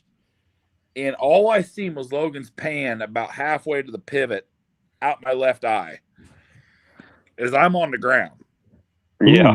He actually fell close enough that, like, for a second there, he went out of sight behind the mud flap up front, I think. And it was pretty close proximity. Yeah. Christy got on that ripped that door, that skid loader open that day. Oof. Well, she was in there. She had that finger going in that dude's face. His never, in my experience, never a finger's going at anybody. It's never a good thing. Oh, I was pissed. She was pissed. Yeah, the thing of it was, Zach didn't even have to say nothing to the guy because Christy had already said everything that needs to be said. I barely got off the ground, and she was ripping that skid loader door open. She did. Fine. Oh, yeah, that was. My. I'm still fighting that. Dang it, boys. So you finally catch your breath from laughing there, bud? No. Oh, okay. Oh my, that was. I remember that text. I got that. Yeah, that was hilarious. That did though. The mini sled thing, like I said, I'd never run a sled, even a big sled, for nothing fast indoors. And then here, Richards wrote a fresh check to Vaughn for this thing, and we don't know anything about it. And I do test it. Like, sure, I'll go crash it the first time. I don't care. I didn't know that Richard was a school teacher. Oh yeah. I had no idea about that. Not quite 30 years. He was just short of 30 before he decided he'd had enough. Please tell me he wasn't a math teacher. No, he was a shop teacher. Oh, okay. For the middle school. Now, I don't know about y'all, but we didn't have shop class in middle school. We had to get all high school before we had that. Yeah. I didn't have it. I absolutely did. Here we did have that. In middle school? Yes. Ooh. We didn't. We didn't either. We didn't have it until high school sophomore year, actually. You couldn't take it as a freshman. Logan, what's your favorite event to go to? Man, why you got to nail me with that? I knew that was coming. There's a lot of good ones. I tell you what, I used to probably before they, and I'm glad to see them going back now, before they moved Shide away from Terre Haute, that was probably that was a good one. Enjoy Goshen. A lot of people, they say they hate Goshen and don't like the track and all that. I like Goshen. That's probably the easiest on your body, though, as a sled guy, too. Sometimes. Nah. Where's the roughest place to go for you now? The roughest place? Yeah. As far as the ride goes, but the track's still pretty good. They all got good days and bad days. I mean, you get a rain somewhere that they weren't expecting, and it can throw you off. That can make a rough one. I don't know. It's some man-made mud holes that drive me up the wall. If Mother Nature did it, there's nothing or nobody to be upset with. But when people do it and they know better, that's kind of when I get agitated. Too many rough ones now. The Goshen one that first year when they ran this run 2 nights or whatever, that light super puts you down the mud hole. I'll never forget listening to the radio when that happened.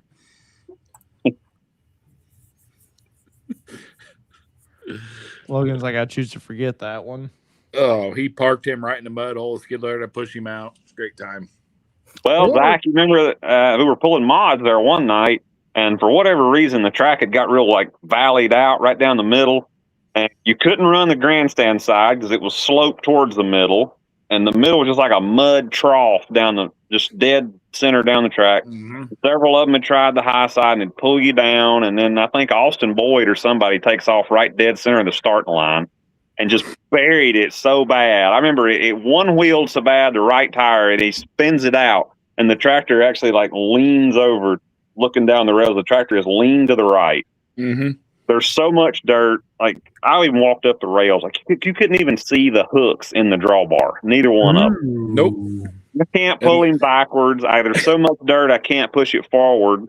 And Christy gets on the radio, and they get Dana to bring that big old Volvo loader out there, and he hooks to the back of the sled, and he has to pull the sled, tractor, and everything backwards to get the tractor up on the dirt pile so we can get it unhooked. Yep. Oh, however many I specifically remember this. However many tractors we'd already hooked, John's back there, and he's like, "Man, you're too heavy. You're too heavy." And I'm like, "No, we got to get out of the swamp. Like, we're not that far off." Wasn't it Brett Berg that finally? Yep, it was Brett. I back up from one of them and see the cone all the way down there on the right, or the left side of the starting line, like next to that other track. I'm like, "All right, boys, it's about to get ranchy. Somebody's about to show them what's up." And Brett, I mean, that was 40 years of experience. Went like 340 or something like that. Yeah, drives it right down that left sideline, just the prettiest run you could ask for. Lays it out there. Yep. Yep, me being me, I got to back up where I throw the door open and hollered at John. I said, "Hey, you still think it's too light or too heavy?" I think John's middle finger went up at that point. If I was remember, it probably did. I just laughed and shut the door and went on. Oh man. Oh shit. Dang, man. So you gonna be doing the Champions Tour stuff again this year, I guess? Yeah, I got several. I've got to go to Farley. I guess I'll go to the rest of the high stakes events. We had a state pull here this past weekend while everybody was at 42. Are you taking the red one to them? Yeah. Or are you gonna run the Agrev one? No, we don't switch them out too much.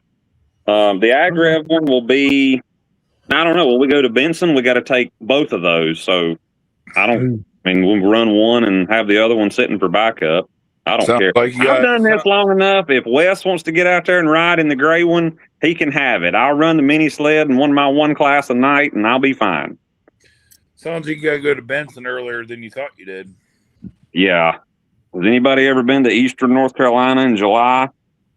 Be like, you have July, but no, it's hot as Hades in early April. Oh well, not only is it hot, but there are. You get down there in Sandland, and it's so flat. Water lays in ditches and stuff. There are mosquitoes. There are mosquitoes down there that are like, they have numbers on their backs of their bodies. It's like their FAA wing numbers. You know, they're big enough they'll pick up a small child and disappear with them. We joke about them up here. We call them chiquitos. They're big as chickens. Yeah, man. Western New York, like upstate New York. I was surprised at the mosquitoes up there the first time I ever went.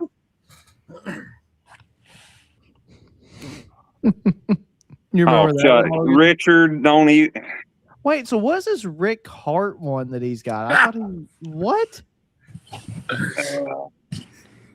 Is this one Richard. I don't know about? That's Richard thinking he's slick. So Burner, pedal a little faster here, Shane. Richard Love, Rick Hart. Richard Love. Come on, let's go. Come on, Shane. I wasn't thinking nothing about it. Strong point. I know you ain't talking of all people about context. I have to dig for context anytime you send a freaking text message. For love of jeez. Mine works faster. No, it don't. Trust me. Logan, do you have any other events up here while you're at Goshen, or are you just going to come hang out? Well, I got to do Goshen on Wednesday and Thursday, and then I got to go to Joliet on Saturday that weekend. Oh, yeah. Ooh, that'll be a ride. Ooh. That's not far from me. It's 2.5 hours. Oh, yeah. I forget you live up there where literally everything pulling is within 2.5 hours of your house. If you got to go to Joliet, then your shittiest ride of the season won't be in the sled. It'll be in the hauler. Yeah, totally. Yeah. Not good. Yeah. Mosquitoes, if they get diagrams, they chase it out. Yeah. That's pretty funny. Oh, shit. One of the first times that like Vaughn and Big and them came to Benson, I was down there, and for lack of better terminology, people call them pecker gnats. I have no idea what their actual name is. They're just these annoying little bugs. They won't bite you or nothing. They just buzz around your head, and they're the most annoying creature ever. And Vaughn and all of them walk around just swat at these things in their face. You can spray bug spray and stuff and get them to finally stay away from you, but they'll annoy you to death. Why are you trying to find a parking spot at Indianapolis at 2:00 in the morning? That was last year. We left Goshen, headed to Evansville after it was over with on Thursday night. And I was like, well, we'll go on down the road. Let's go to Indianapolis, and we'll find a truck stop and, you know, shower, go to bed, all that, and we'll get up and go the rest of the way to Evansville. We get to Indy, and we went to like every truck stop there on 465 on the south side of town, and there wasn't anywhere to park a bicycle. So I felt, and Ty's in the blue truck with the mini sled. We got fuel and stuff, and I was like, well, I guess there's nothing to do but keep riding. Well, we rode all the way to Evansville. We got there at like 4 or 5 in the morning. Yeah, you get past Bloomington, and there's nowhere to stop. You got Washington and then Evansville. Yeah, after you get south of Indy, ain't nothing to look at down there but cornfields. Yeah. And when we went 2 weeks ago, it was water. Mm-hmm. Yeah, big time. Yeah, it's the opposite of that around here, man. It's been dry as a bone. It's finally started raining in the last couple of weeks, but we had an extremely dry spring. Yeah, I've learned if you don't stop at Washington, you might as well just forget it. You're pretty well in trouble. That Crane exit's got a pretty good eating little gas station with good food in it, but which one? The Crane exit. Yeah, that's where we all stayed for shides. Through there for Wagler's track is right there, and I will tell you the breakfast sandwiches at that gas station on point. The chicken strips were phenomenal. Richard Crow and I stopped and got chicken strips on our way to Evansville 2 weeks ago. So what is this that I hear about this 20 truck 2-wheel drive pull off? Yeah. I didn't bring it up. This was your. I know you didn't. I seen it in the comment. No, he texts me about it too. He's a. He brings it up in these comments and still texts you about it. So yeah, let's go ahead and let's throw Big Ricardo under the bus here for a minute. One of the last times we were at Evansville. As soon as you said Ricardo, I have flashbacks now. I've heard this. Oh yeah, I don't remember what year exactly it was. It was at Hamburg. Oh. And, yeah, there's like, I don't know, 20 some 2-wheel drives there, like in the regular class. And I was on the grandstand track, and I don't remember who went first. And they like go to about 200 foot, make this hard right. They're all over the brakes, and they only go like 250 feet. And I was like, you got to lighten that up. And I was like, okay, I'll lighten it up a little bit. I change it. And I think Jeremy actually drove the panel truck at some point in the 2 resets or whatever. And same thing. He like almost goes out of bounds. And he's like 275. And they're like, you got to take a weight out. You got to take a weight out. I'm like, if I take a weight out, I'm going to be to the same setting that I pulled the New York State 2-wheel drives on these junky horse tracks in Eastern New York. Like, it's not that bad. No, you got to lighten it up. You got to lighten it up. You got to take a weight out. I was like, go to the loader. So I back up, take a weight out.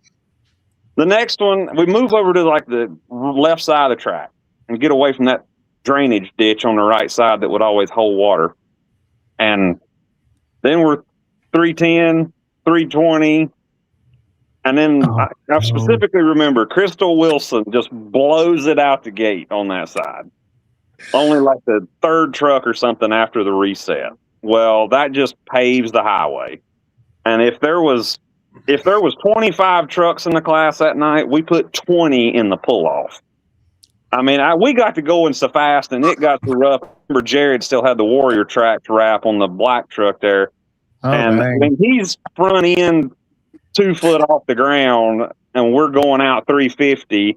And John Blaney flags him off, and I mean, it was rough for Jared to get it sat down.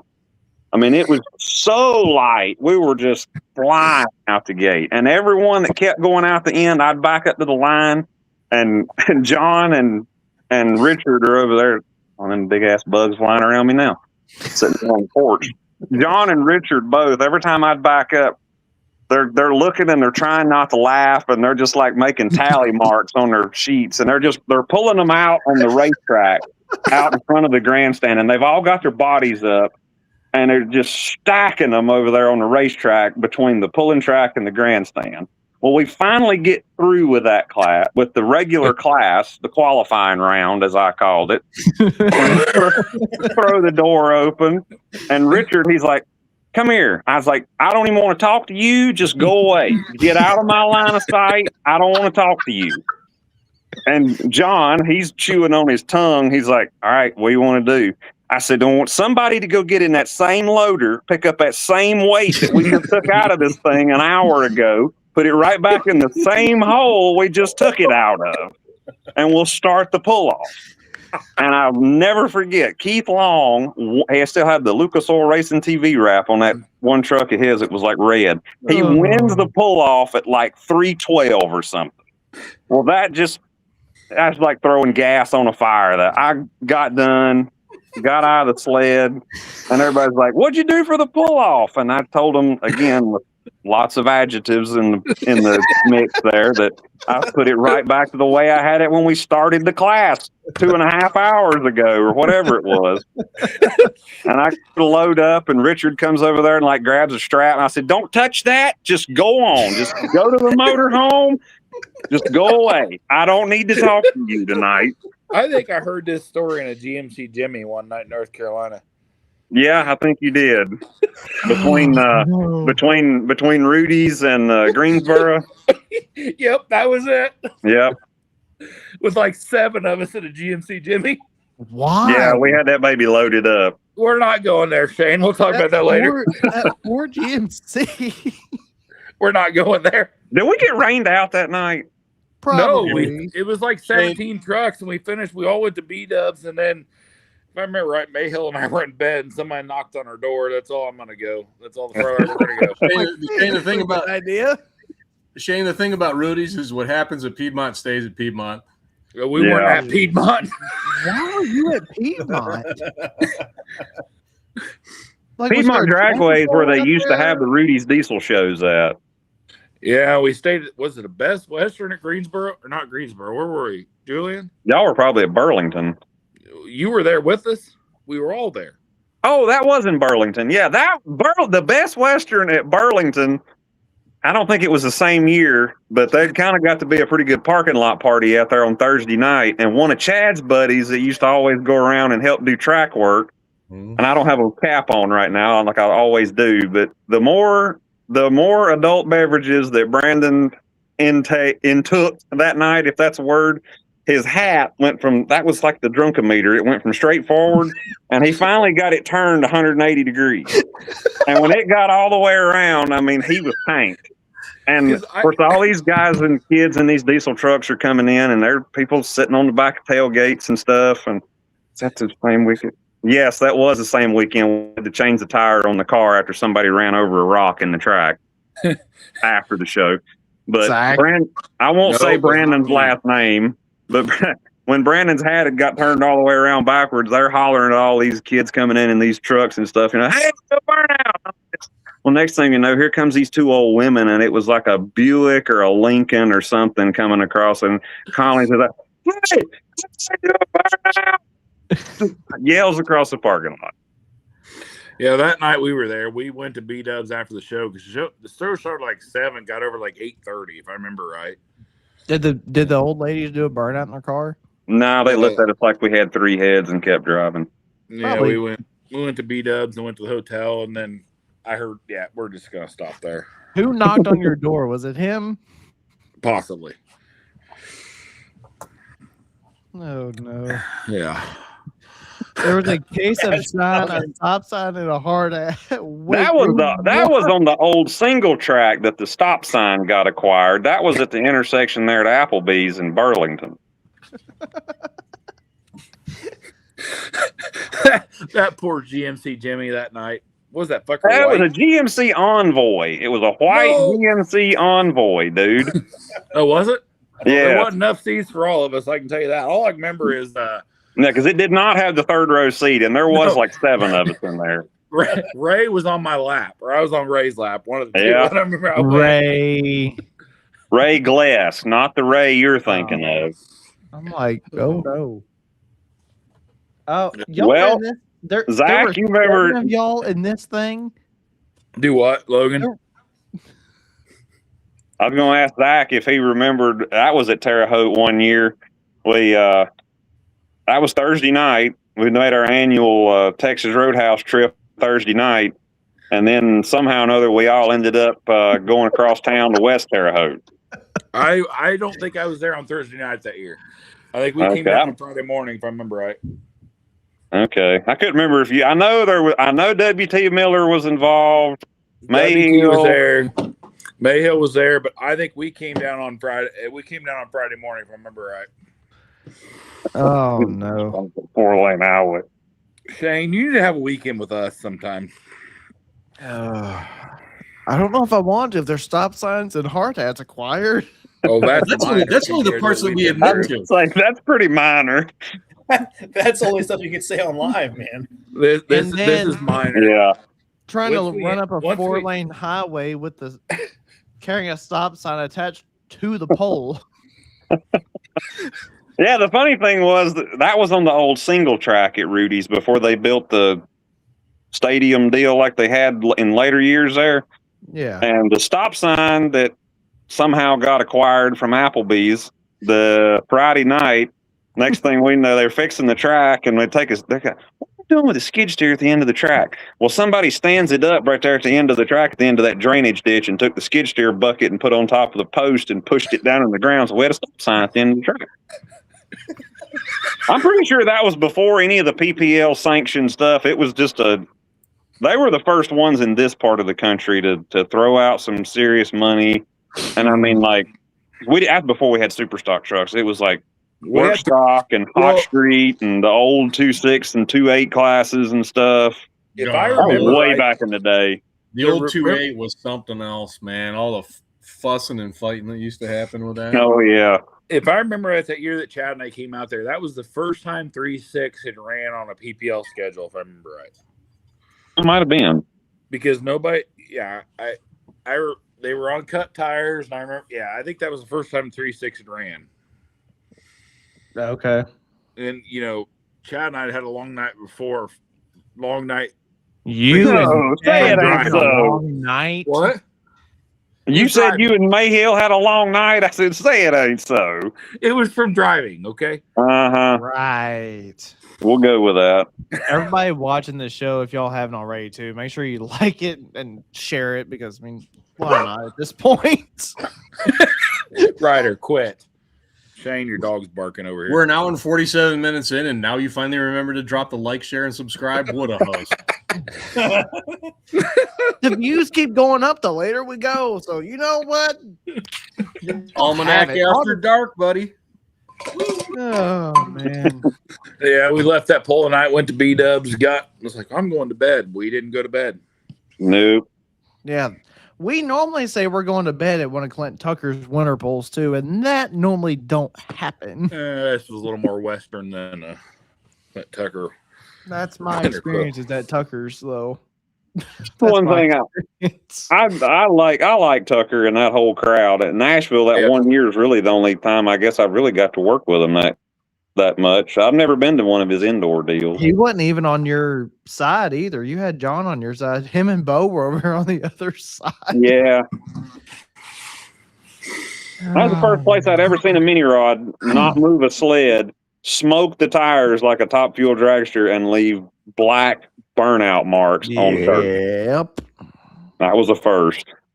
Logan, remember me waking you up and telling you come hook our hot farms because we didn't want the other sled on the premises to do it? No, yeah, and then another time getting a phone call, getting woke up to say, hey, this other's here and it won't start. Can you come run our hot farms? And I think you said start my shit and get it to the track, and we got it up there, and about that time you rolled in a Bronco, if I remember right. Yeah, something like that. Oh, that was the time Christy asked you if you knew how to run the sled, wasn't it? Well, she asked me to know how to drive it. I figured it out. We got it up to the starting line. It's all right. And then they wouldn't let you in the gate. Remember that? Yeah. Goshen? Logan's like, that shit out there ain't gonna happen without me. It's not gonna happen. So all right, so gate stories. And it might have been it's the same place. I know it was the same place that I met my wife at over here at the East Bend Community Center. I pull in, and I still had the white truck then. The truck and the sled. And they had these two ladies out there taking up money at the pit gate. And they, as a brush pull, it wasn't sanctioned by anybody. They were told to collect $15 from everybody that came through the gate, vehicles, whether they're pulling or not. So I get up there and like, I'm just going to drive on through, And this woman, God bless her soul, was like 60-some years old, jumps up on the steps of the truck. She's like hanging on the driver's side mirror for me to stop. And I finally stop so she doesn't fall off the truck. And I roll the window down. I'm like, can I help you? She's like, it's $15. And I'm like, you got to be kidding me, right? She's like, is there anybody else in there with you? And I just leaned back and pointed over in the passenger seat. I said, you don't see Harry over here? She said, well, what? I said, you don't see my invisible best friend over here? She's like, again, she says, it's $15. I said, I don't have any cash. She's like, well, what are you going to do? I'm like, well, there's 2 or 3 cars behind me. If you'll get them to back up, I'll just back up and leave. Well, they go back there and like start getting cars to move. And then here comes the promoter on a golf cart, like tearing across the ball field and waving like,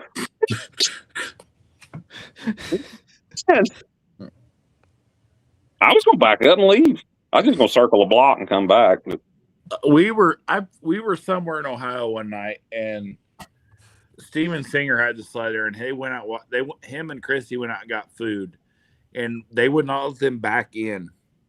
I believe it. Get food, and Steven's like, that's fine. I'll sit here and watch the show. And the guy's like, we can watch the show. He said, you can't watch from here. Steven's like, well, that's my shit sitting right over there. And finally, they had to call the promoter and get him to come let him in the gate to. I believe it. Show. See, now that amazes me sometimes is like the lack of communication from up here to this way at the gates. Like, what are y'all doing? Like, do you not see the thing attached? It's a thing. I've run into some stuff, and I try to be like accommodating. Like, look, they're just doing their job. I'm not here to make a thing of it. But I don't know. I forget where it was. Somewhere here in Michigan. This is years ago, and I just was feeling myself that night, and it's like, all right, here's your $10. I'm gonna come back and see you in 20 minutes, and I come right back with the microphone, and an understanding was reached. Like, I went to what's really going on here. We went to pull one night. I'm not gonna mention any places, but took the tractor, and then Matt and I were building the track. Oh, and we pull in there. And it was Candace and I and Matt and his wife. And Matt was in my truck with equipment on the trailer, and I had the tractor behind me. We pull in this place, and the dipshits that run this deal proceed to tell us that Matt and I got in free, but we had to pay for our wives. Mind you, we're doing this for free because a friend of ours kind of helped put this thing on. Mind you, I have a tractor behind me. It's going to be part of the show. We have to pay for our wives to get in. Oh, They quickly brought the money back to us once. I called Richard Crown. I was like, turn the entry trailer around. We're leaving. Logan, what about the time the trainee went out of the truck a quarter of a mile from the fair, so he fired the sled to push the truck into the fair? Yep, that did happen. Going way. Used to, we did the buck pull off on Saturday night. We had off on Sunday, and then we went to Frederick, Maryland. That was like the last East Coast pull of the year.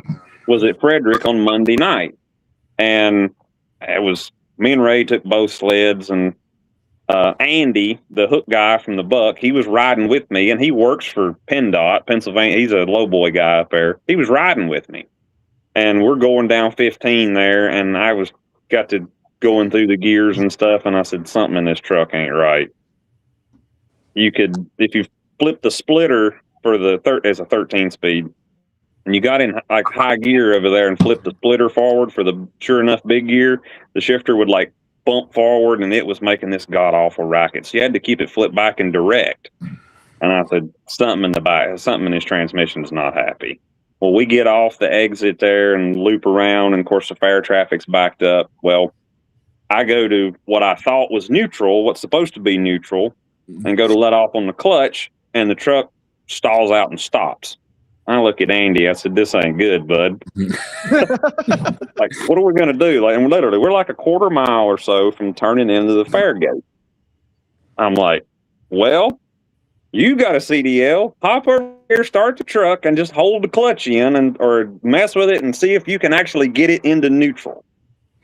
No way. I run back there, jump in the sled in traffic. I go back there, start the sled up, put the rear end in gear, put the transmission in gear, and start pushing. I told Andy, I said, turn the 4-ways on. You know, we're not going to go very fast. I get my phone, I call Ray, and he's already up there going through the gate. I'm like, we're coming, but this ain't going to be real pretty. And I mean, there's pullers behind us in line in traffic, and they're like, what are you doing? And I'm waving at them in the cab, you know. And Ray gets in and gets parked and comes back out and tells the gate people there, like, hey, let's open this up. Let's get him a straight shot to get in here. You know, they can't be doing much like turning around or nothing. And sure enough, we go through the main gate of the Great Frederick Fair there. I'm sitting in the cab of the sled and Andy's steering the truck.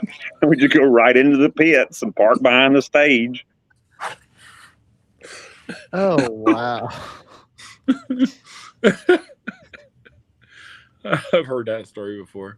Logan, that's a good one. You had to do what you had to do, though. Well, see, everybody's always asked me over all the years, like, why didn't I have a vehicle, or would I rather have a vehicle? My dad had pulling tractors before I was thought of, but by the time I came along, he had his sled. And it's going to Charles's neighborhood. It was one of the old thumb sleds. And one's coming back here? Do what? One of them's coming back here?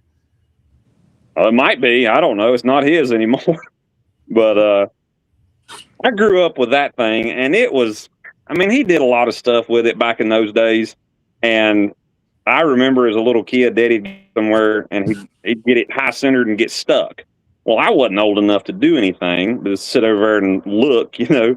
And he'd go back there, and he'd start it and put it in gear, and he had a stick that was about the right length that he would wedge in between the seat cushion and the gas pedal to give it some gas. And he'd go get in the truck, and, you know, it would push itself, and he'd go on, you know, and of course, she still had trailer brakes to get it stopped, so that was where I learned that trick from.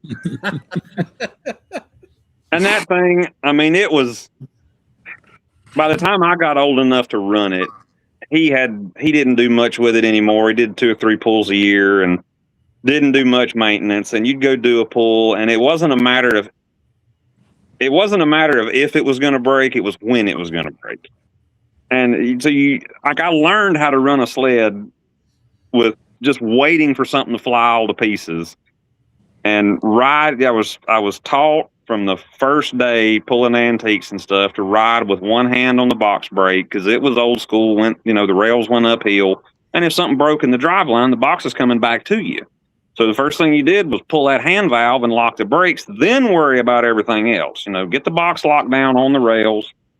And I don't know if it made me any more cautious or any different as later on in life, but when you grow up with something that was kind of a dilapidated pile, yeah, you learn to watch that box out of one corner of your eye. And that was thumb number 9, right? No, his was 11. 11, okay. Yeah, Dad's was the one that Christiani Track Builders and those had. Okay. So now, where's all the original thumb sleds? That was the other ones we were trying to figure out where they all were. So, Charles, you might know some of the older ones from way back when. I'm good on them back to like number 6. After that, I start getting kind of fuzzy from 1 to 5. 1 is restored, and here in Clio, Michigan, it's not in its original colors, but it looks the same as it always did. 2, no idea. What's left of 3 is the thumb sled. The rails are still original, but just about nothing else is. And then 4 and 5, again, no idea. 6 is still somewhere there in eastern Ohio. Can't remember that guy's name. Somewhere around Manaway, Ohio, I think is where that guy's from that had it. Then 7 was the one that North Carolina Tractor Pullers had. It's in Maine. That's the Blue Ox now. 8 was the one that Singer had. It's in Arkansas or somewhere down there now. Right. 9, the yellow one? Red and yellow. Yeah. Oh, I just hated it. Well, it went to orange, didn't it? Yeah, it was orange when they finally got rid of it. Yeah, I just had it in Oak Grove this past winter. Then. Yeah, that was it. Okay. That was thumb number 8. Well, the rails of it are anyway. 9 is in Kansas somewhere.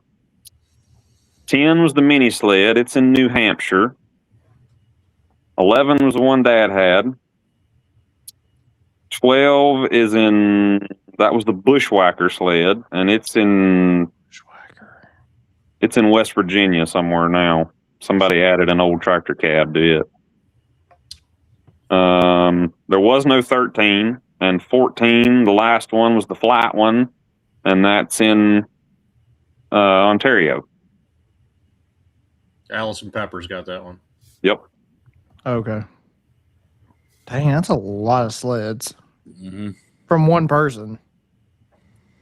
Yeah, and the legacy, I guess, in a sense, kind of continued with near passes. There were 4 more after Ellenbaum. Well, those have been the humiliators, I guess. Yep. Okay. Because 2 of them are in Humiliator- Canada, right? And 2 of them are in Canada, and then one in Michigan still. Yeah, the junior is in Ann Arbor, and then the big ones are in Canada. I don't know where the Humiliator mini sled went. The single Jeff axle. still got it, I think. Jeff still got it. Is that the little orange one with the Single axle. Yeah. Yep. Okay. Where did Bingham's mini sled go? Yeah. Somewhere in western Kentucky, guy keeps it on his farm and basically pulls antique tractors, but never leaves. I need to go find that then. It might be around here somewhere. I think it's actually somewhere, maybe not even western, somewhere around Litchfield, maybe. Yeah, I think you're right. I think they run them like Hayabusa motor deals with it. I know they pulled antiques and stuff with it. Oh, Fingers with it. the 501 Motorsports guys, the up there in Liberty. They've got something.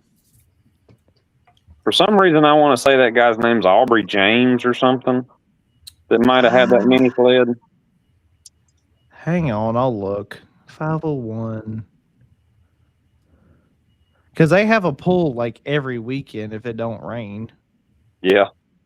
I think. Yeah, that's that red sled that the 501 guys have, that was Mike Stimmel's sled years and years ago.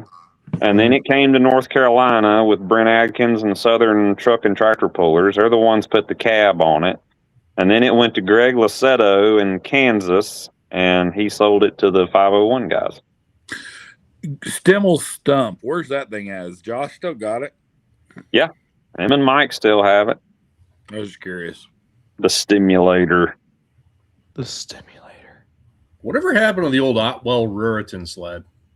The Outlaw? Yeah. Was that Dooley is his last name? I can't remember. I just saw it on a YouTube video the other day. It's still in use. I think it's a pullback.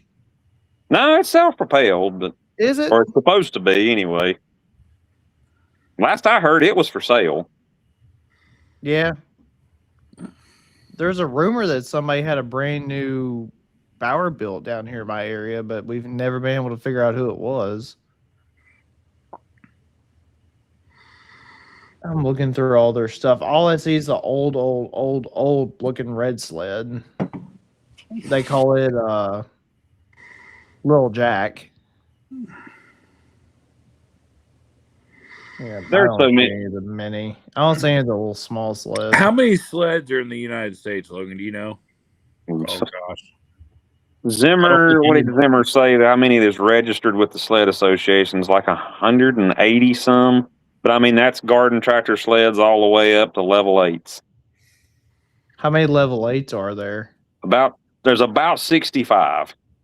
Oh wow. Okay. They've all been built by what, 4 people? Pretty much. Vaughn, Hager, Richard, Bungard, Brandon. and Brad Upton built a couple. Yeah, 5. Okay. Brad built, I don't remember how many Brad built. 6 or 7, I think.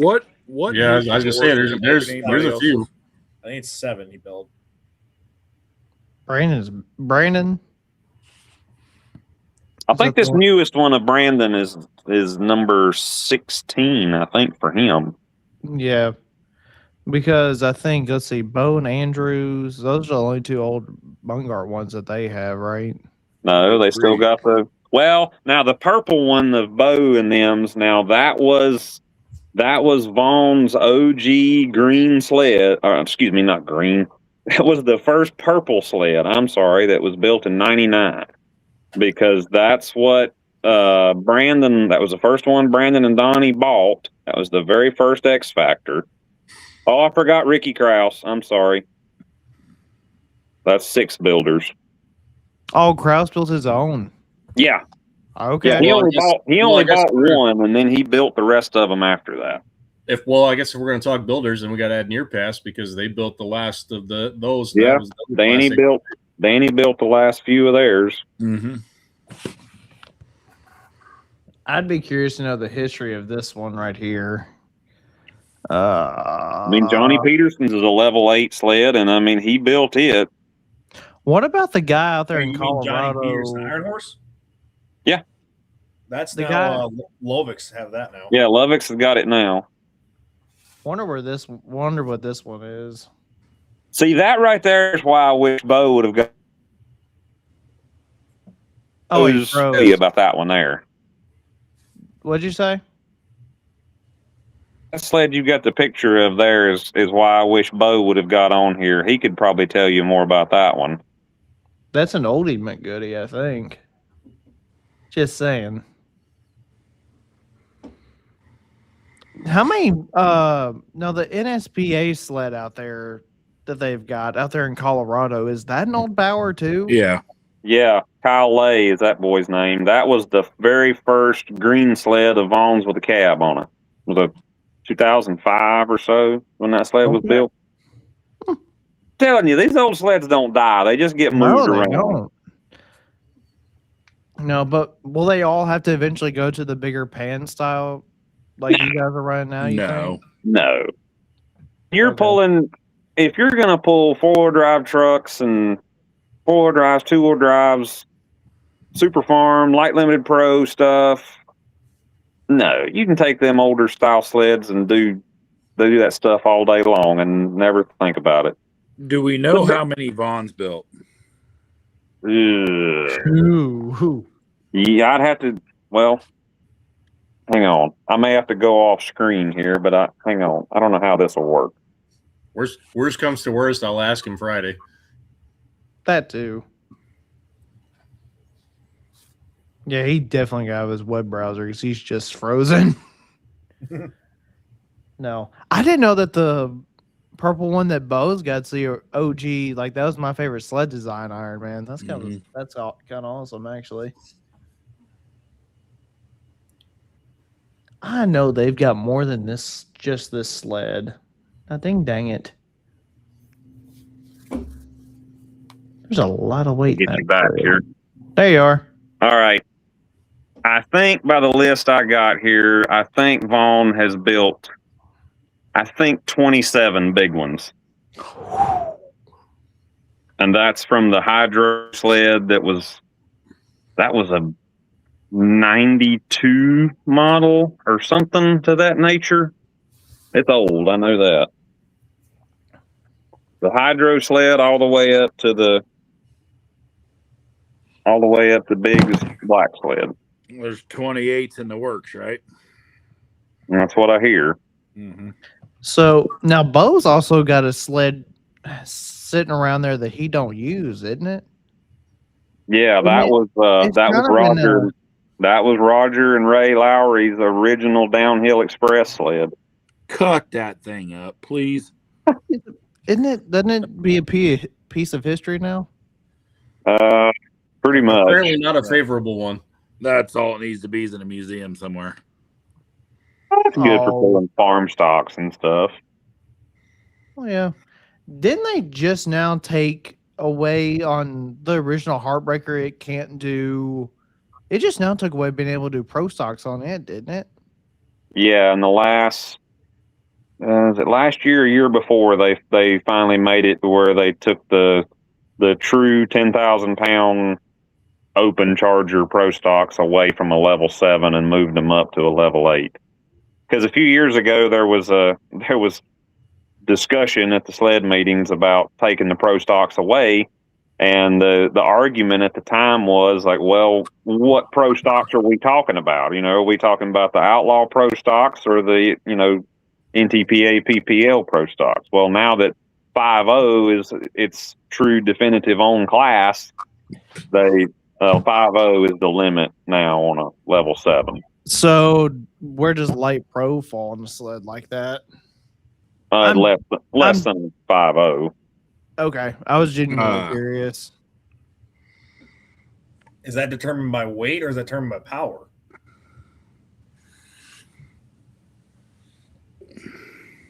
Not really by weight. It's more of a horsepower thing. Modified tractors in the sled ranks, a level 7 is restricted to pulling your, I call them state regional level mods, your 74, 7,500 pound, 2 Hemi, 3 Chevy, that type of class. That's the biggest mod that a level 7 can pull. And then anything, 3 and 4 motors and above has to go to a level 8. That makes sense. That makes sense in the world. Boys, y'all have anything? Zach, where'd you go? I know you ain't gone nowhere. You're a dog. Yeah, Back to dog. I got a visitor. All right. Yeah. You got any other stories you want to try to get out of him? No, well, maybe Logan, I'll jump on when he's here this summer, and we'll do it. Yeah, we should. I don't know, Zach. You got a wide enough screen for that? Oh yeah, we can make it work. You ain't got big enough screen for that big head that's already on it. Oh man, Logan, thanks for coming on, man. It was a lot of fun. I know we had this pretty good stories. Gotta give you that. Yeah, we have some good times together. So Logan, if you want to stay on for a minute after we get off live, we'll talk more about that. We'll fill Shane in on that Julian deal. Yes, please. All right. Any of y'all got anything you want to add in? Real quick, lineups for Hutchinson are up, and for Ellsworth, Wisconsin, both. Remember, they're both split. 4 ones and light supers are in Ellsworth, and then pretty much everything else is in Hutchinson. Hutch. Get on, Riggs. Go. Mm-hmm. Yep. So. Anything else? I got nothing. We'll go after dark. That's it for me, man. See if you're coming to Hutchinson. Look forward to seeing everybody there, and let's have a great weekend. Agreed. Yep. All right. See you guys. Thanks, guys. Peace.